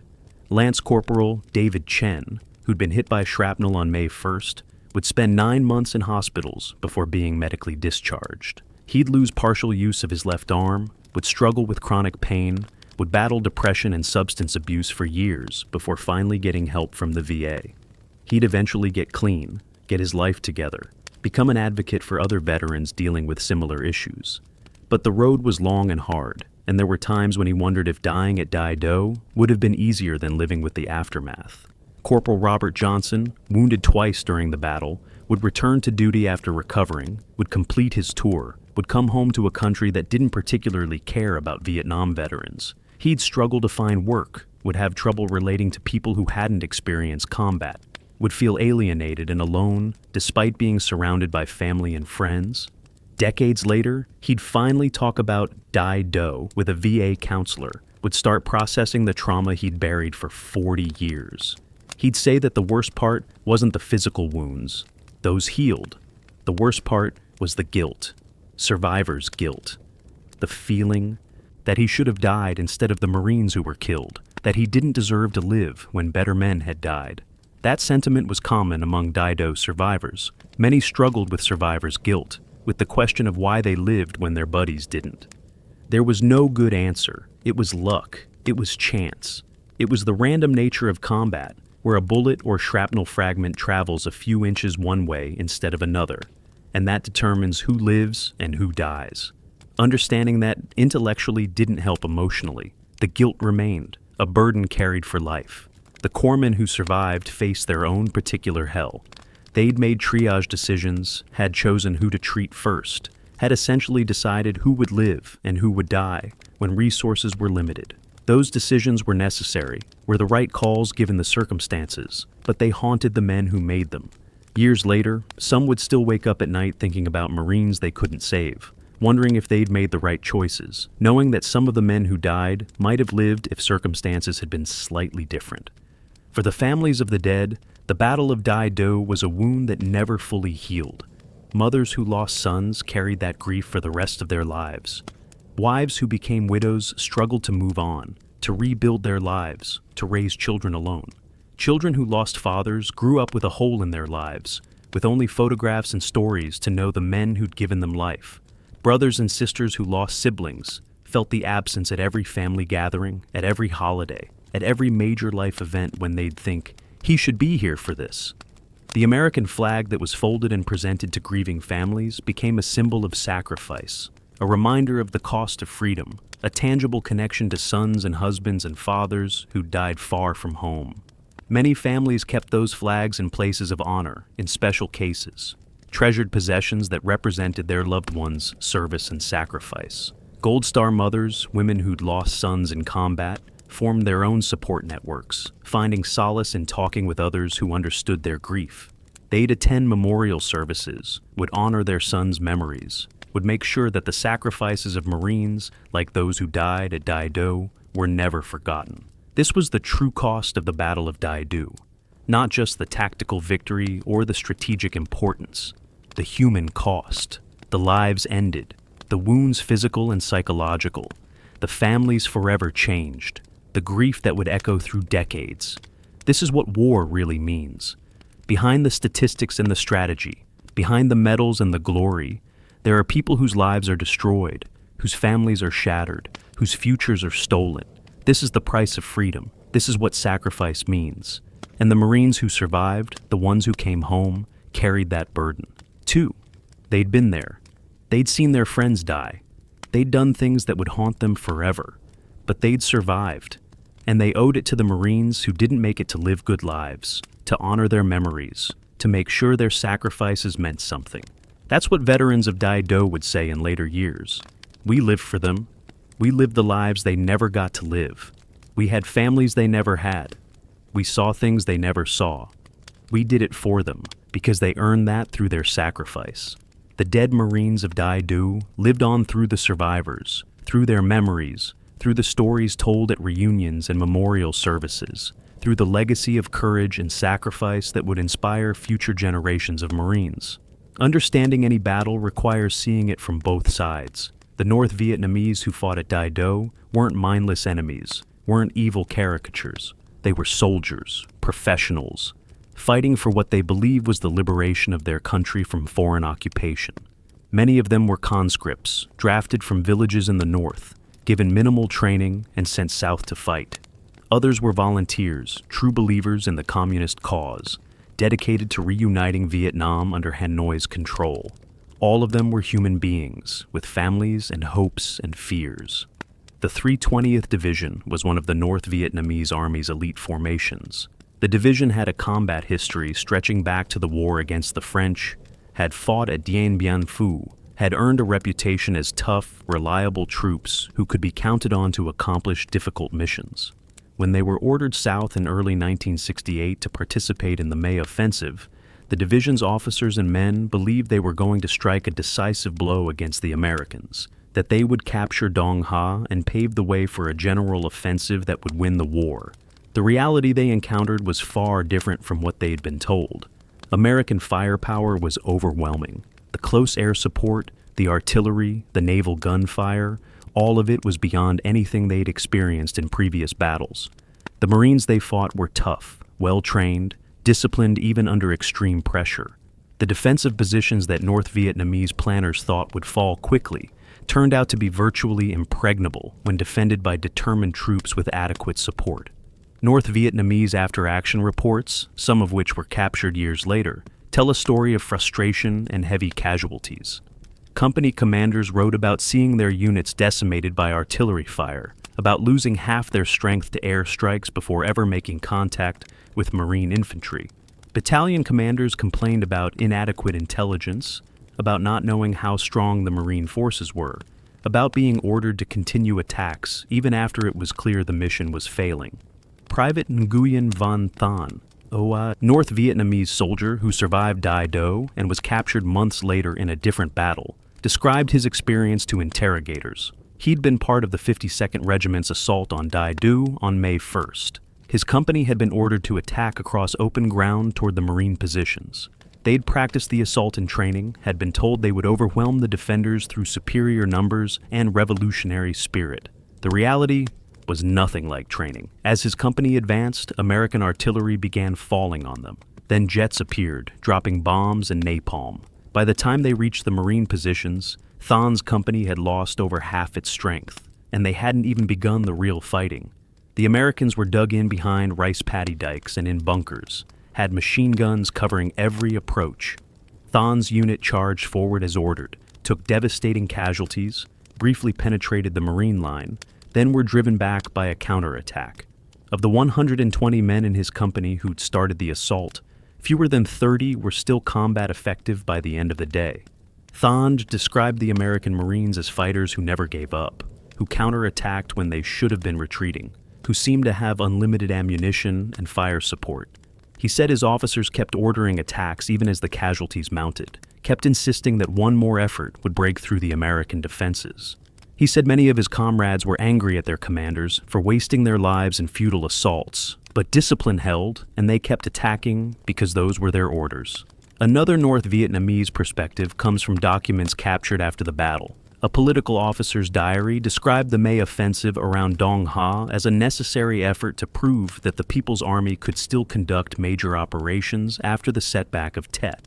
The diary acknowledged that casualties were expected to be high, but argued that the strategic and political benefits of capturing Dong Ha would justify the losses. The diary's final entry, dated May 2nd, admitted that the offensive had failed, that the 320th Division had been badly hurt, that it would take months to rebuild the units that had fought at Dai Do. North Vietnamese casualty figures for Dai Do have never been officially released by Hanoi. The Vietnamese government, then and now, tends to minimize losses, to avoid admitting the true cost of battles they claimed as victories. But based on American body counts, which were reasonably accurate in this battle, because the Marines held the ground afterward, and based on estimates of wounded who were evacuated, the 320th Division probably lost between 1,500 and 2,000 men killed and wounded at Dai Do. Those casualties represented over 20% of the division's strength, a devastating blow that effectively destroyed its combat effectiveness for months. The regiments that fought at Dai Do, the 48th and 52nd particularly, would need to be withdrawn to North Vietnam or to sanctuaries in Cambodia, would need to be rebuilt with replacement troops, retrained, re-equipped before they could be committed to major combat again. That rebuilding would take at least 6 months, possibly longer. During that time, those regiments couldn't participate in other operations, couldn't support other offensives, were essentially out of the war. From Hanoi's perspective, the Battle of Dai Do was a failure. They'd committed major forces to capturing Dong Ha, had thrown thousands of troops against a single Marine battalion, and had been repulsed with catastrophic casualties. The American logistics base at Dong Ha remained secure. The Marine positions along the DMZ were intact. The May offensive in Quang Tri province had to be called off because the 320th Division was too badly hurt to continue operations. But North Vietnamese propaganda claimed Dai Do as a victory. They reported that their forces had inflicted heavy casualties on American Marines, had destroyed multiple companies, had demonstrated that the People's Army could fight toe-to-toe with American forces and win. The propaganda served its purpose, maintaining morale among North Vietnamese troops and civilians who were being asked to accept enormous sacrifices for the war effort. The disconnect between reality and propaganda was common in the Vietnam War. Both sides claimed victories, Both sides inflated enemy casualties and minimized their own. Both sides presented battles in the most favorable light possible for domestic consumption. The truth, as always, was more complicated. The Marines had won tactically and strategically at Dai Do, but the victory came at a terrible cost in American lives and at a time when American public support for the war was collapsing. The North Vietnamese had lost tactically and strategically, but they could afford the casualties better than the Americans could, would simply draft more young men and send them south, would accept losses that would be politically intolerable in the United States. For the individual North Vietnamese soldiers who fought at Dai Do and survived, the battle was a trauma they'd carry for life, just like their American opponents. They'd seen friends killed by artillery and airstrikes. They'd participated in suicidal charges against prepared positions. They'd experienced the terror of combat against an enemy with vastly superior firepower.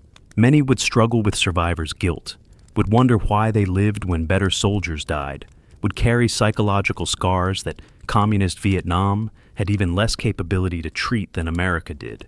Years later, after the war ended, some Vietnamese veterans would meet with American veterans, would share their experiences, would discover that their memories of Dai Do were remarkably similar despite fighting on opposite sides. Fear, exhaustion, confusion, the desperate determination to survive, the grief over lost comrades.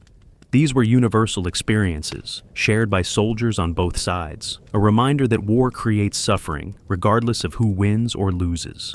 In the immediate aftermath of the Battle of Dai Do, military analysts from MACV, the Military Assistance Command Vietnam, descended on the battlefield to assess what had happened and why. They interviewed survivors, examined captured documents, studied the terrain, tried to understand how a single Marine battalion had defeated a North Vietnamese division. Their findings would influence Marine tactics for the rest of the war. Several key lessons emerged from Dai Do. First, the critical importance of combined arms operations. The Marines at Dai Do had survived because they had excellent coordination between infantry, artillery, air support, and naval gunfire. Every asset was used optimally. Fire support was responsive and accurate. Communications worked despite the chaos of battle. This integration of different capabilities multiplied the combat effectiveness of the relatively small Marine force, allowed them to defeat a much larger enemy. Second, the value of aggressive leadership. Captains Livingston and Vargas, along with numerous lieutenants and sergeants, had led from the front, had exposed themselves to the same risks as their Marines, had inspired their men through personal example. This leadership style, teaching by showing rather than just telling, proved effective in combat. Marines fought harder for officers and NCOs they trusted, leaders who wouldn't ask them to do anything the leader wouldn't do himself. Third, the importance of training and discipline. The Marines at Dai Do were well trained, knew their jobs, maintained fire discipline and unit cohesion even under extreme pressure. When companies were reduced to squad strength, the survivors reorganized and kept fighting. When officers were killed or wounded, sergeants took command. When standard tactics didn't work, Marines adapted and found new solutions. This flexibility and resilience came from good training reinforced by good leadership. Fourth, the devastating effectiveness of American firepower when properly employed. The artillery support from Dong Ha had been critical, with guns firing thousands of rounds over 3 days. Some missions danger close to Marine positions. Naval gunfire from ships offshore added weight to the defensive fires. Air support was nearly constant, with jets and helicopter gunships striking enemy positions throughout the battle. This firepower compensated for the Marines' numerical disadvantage, killed North Vietnamese soldiers by the hundreds, disrupted enemy attacks before they could reach the Marine lines. But the analysts also identified problems. The intelligence failure that allowed such a large enemy force to infiltrate so close to Dong Ha undetected was serious. The ARVN troops responsible for security in the area had either failed to detect the North Vietnamese buildup or had failed to report it effectively. This pointed to ongoing problems with South Vietnamese military effectiveness and with coordination between American and ARVN forces. The casualties were also troubling. Battalion 2-4 had lost over 12% killed and nearly 50% wounded. These casualty rates, sustained in just 3 days of fighting, were unsustainable. If every major battle resulted in similar losses, the Marine Corps wouldn't have enough manpower to continue operations in northern South Vietnam. The analysts recommended avoiding frontal assaults against prepared positions whenever possible, using firepower to destroy enemy forces rather than closing to close quarters, where casualties would be higher. Some critics, including military historian Max Hastings, writing decades later, would describe Dai Do as sustained folly, arguing that the Marine commanders should have pulled back, used artillery and air power to destroy the enemy from a distance, avoided the close quarters combat that resulted in such high casualties. These critics suggested that the Marine leadership had been too aggressive, had sacrificed lives unnecessarily by insisting on seizing and holding terrain that could have been taken at less cost through other methods. Defenders of the Marine tactics argue that withdrawing wasn't an option, that the North Vietnamese would have pursued and turned the withdrawal into a rout, that the only viable option was to attack and hold. They point out that the casualties, while severe, were far less than the enemy's, that the Marines achieved their mission of protecting Dong Ha, that tactical victories like Dai Do were necessary to maintain pressure on the North Vietnamese and prevent them from operating freely in the northern provinces. The debate about whether Dai Do was necessary, or whether the casualties could have been reduced, continues among military historians. What's clear is that the Marines who fought there did what they were ordered to do, did it well despite overwhelming odds, and paid a terrible price for their success. Whether that price was justified by the strategic and tactical results is a question that probably can't be definitively answered. For the Marine Corps as an institution, Dai Do became a case study in small unit leadership and combined arms warfare. The battle was studied at the basic school where Marine officers were trained, was analyzed in staff colleges, became part of the institutional knowledge that would influence Marine tactics for decades. The lessons learned at Dai Do about coordination of fire support, about the importance of leadership, about the resilience of well-trained infantry, would be applied in future conflicts from Grenada to the Persian Gulf to Afghanistan and Iraq. But perhaps the most important lesson from Dai Do wasn't tactical or strategic, it was human. The battle demonstrated what Marines are capable of when led well and supported properly. The men of Battalion 2, 4, mostly young, mostly with limited combat experience, had faced overwhelming odds and prevailed. They'd done impossible things because Marines told them they could, and they believed it. They'd held when any rational calculation said they should break. They'd attacked when outnumbered. They'd kept fighting when exhausted and wounded. That's the legacy of Dai Do. Not the tactics or the casualty figures or the strategic importance. The legacy is the example of what ordinary men can accomplish under extraordinary circumstances when they are part of something bigger than themselves, when they trust their leaders and their fellow Marines, when they believe in their mission. That legacy continues to inspire Marines today, serves as a reminder of the standards set by previous generations, challenges current Marines to live up to the example set at places like Dai Do. The awards and decorations resulting from the Battle of Dai Do reflected the intensity of the fighting and the heroism displayed by the Marines. 2 medals of honor, as previously discussed, went to Captains Livingston and Vargas. But they weren't the only Marines recognized for extraordinary valor.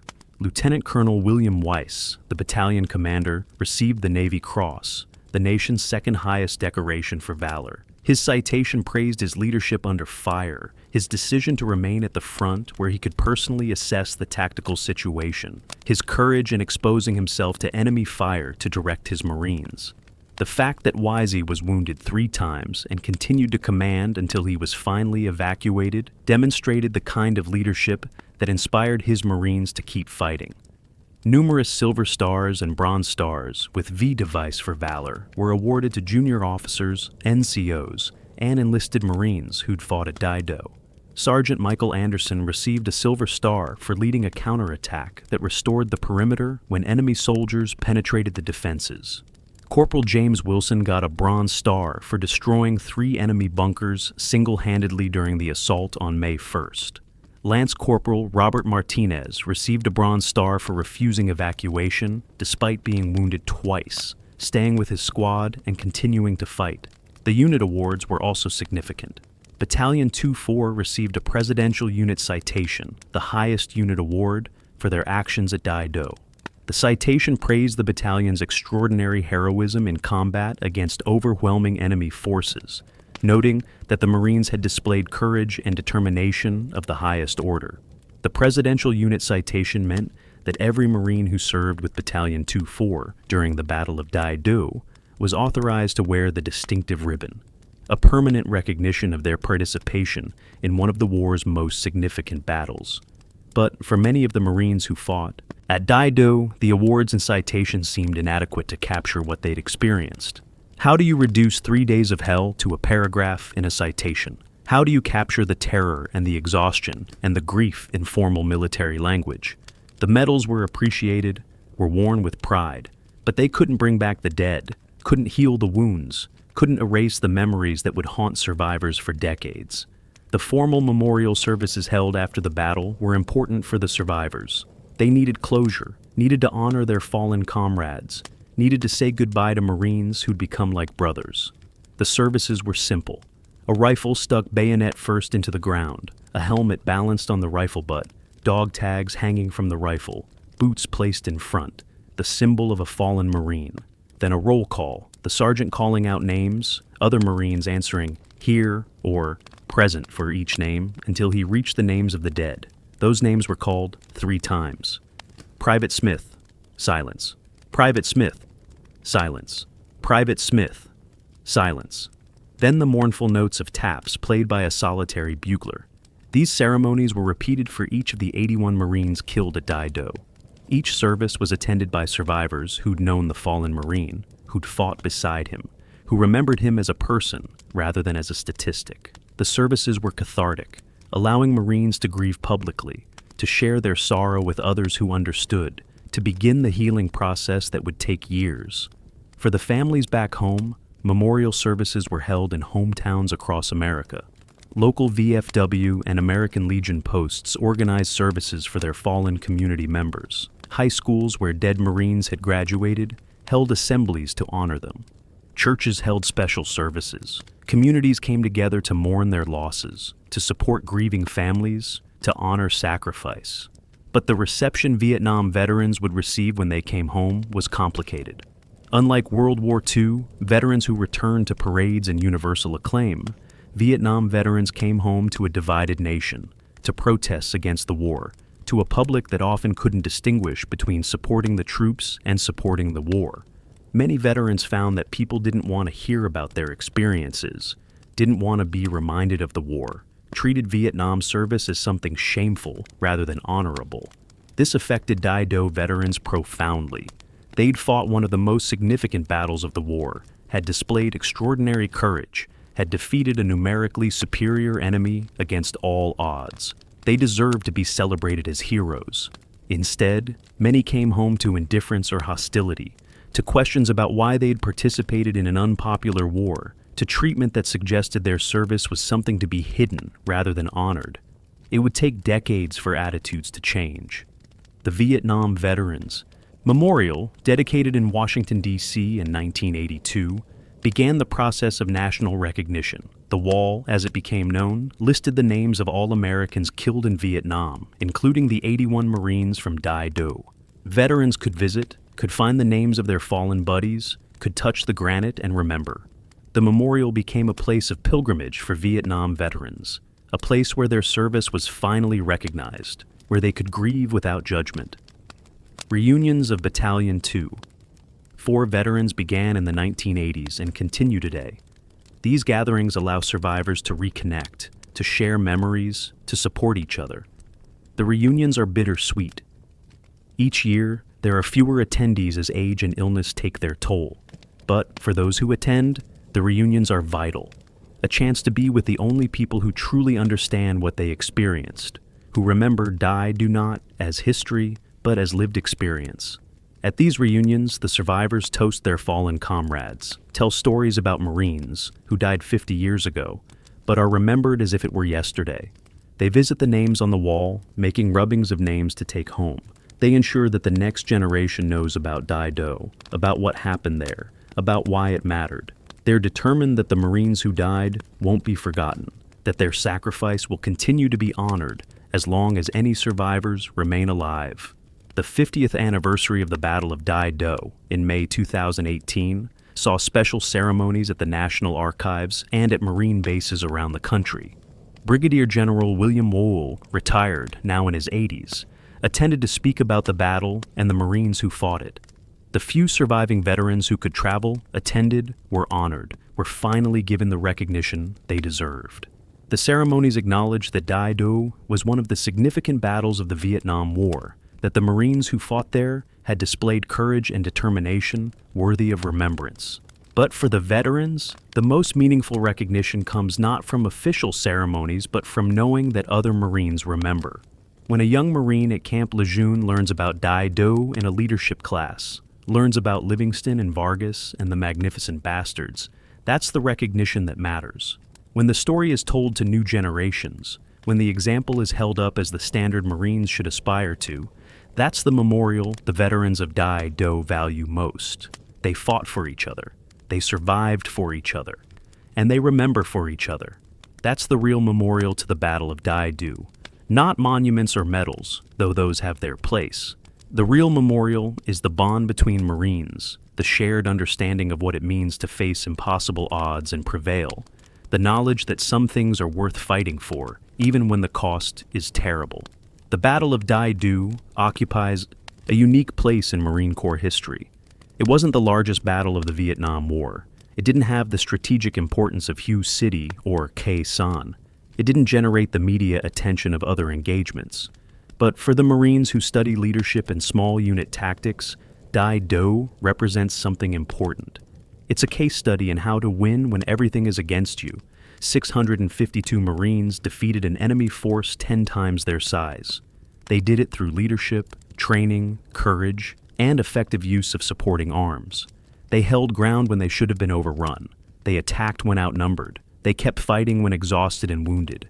They accomplished their mission despite casualties that would have broken less determined units. That's the story of Dai Do. That's the legacy. The two Medal of Honor recipients, Livingston and Vargas, became symbols of Marine leadership. Their example has been taught at the basic school for over 50 years. Every Marine officer learns about them, studies their actions, tries to understand what made them effective leaders under the most difficult circumstances imaginable.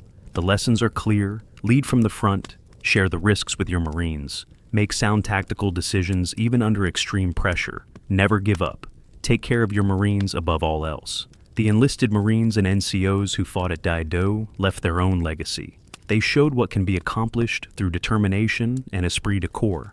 They demonstrated that training and discipline matter, that well-trained Marines are worth multiples of their numbers in combat, that the Marine Corps' emphasis on every Marine being a rifleman pays dividends when the shooting starts. They proved that Marines don't need overwhelming numbers or perfect circumstances to win. They just need good leadership, good training, and the will to fight. For the families of those who died at Dai Do, the legacy is more personal. They remember sons and fathers and brothers who gave their lives for their country. They keep photographs and medals and flags as tangible reminders of sacrifice. They ensure that new generations of the family know about the Marines who died at Dai Do, know what they did and why it mattered. That's how memory is preserved, not through history books or monuments, though those are important. Through families who remember, who tell the stories, who keep alive the memory of those who served. The village of Dai Do still exists today. It's changed considerably since 1968. The bunkers and trenches have been filled in. The destroyed buildings have been rebuilt. Rice paddies that were battlefields are now just rice paddies again. Life goes on. The local Vietnamese, most of whom weren't born when the battle occurred, know there was fighting in their village long ago, but don't necessarily know the details. The war that consumed Vietnam and America for more than a decade is now history, taught in schools, remembered at memorials, but not part of daily life. American veterans who've returned to Vietnam to visit the battlefield describe mixed emotions.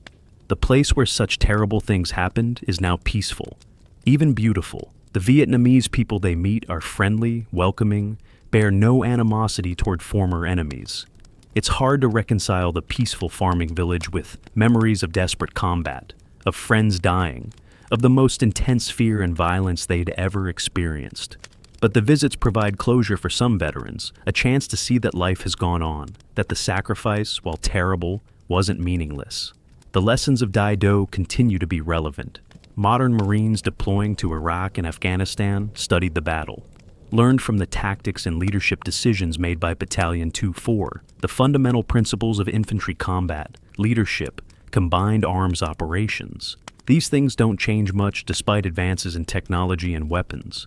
A Marine company commander in Fallujah in 2004 faced similar challenges to Captain Livingston at Dai Do in 1968. Different weapons, different enemy, different strategic context, but the same fundamental requirements for success. Lead from the front. Take care of your Marines. Make sound tactical decisions. Use all available combat power. Don't quit. As the last survivors of Dai Do age and pass away, the burden of remembrance shifts to historians, to the Marine Corps as an institution, to the families of those who fought. The story must be told and retold, must be preserved, must be passed down, so that future generations understand what their predecessors accomplished and what it cost them.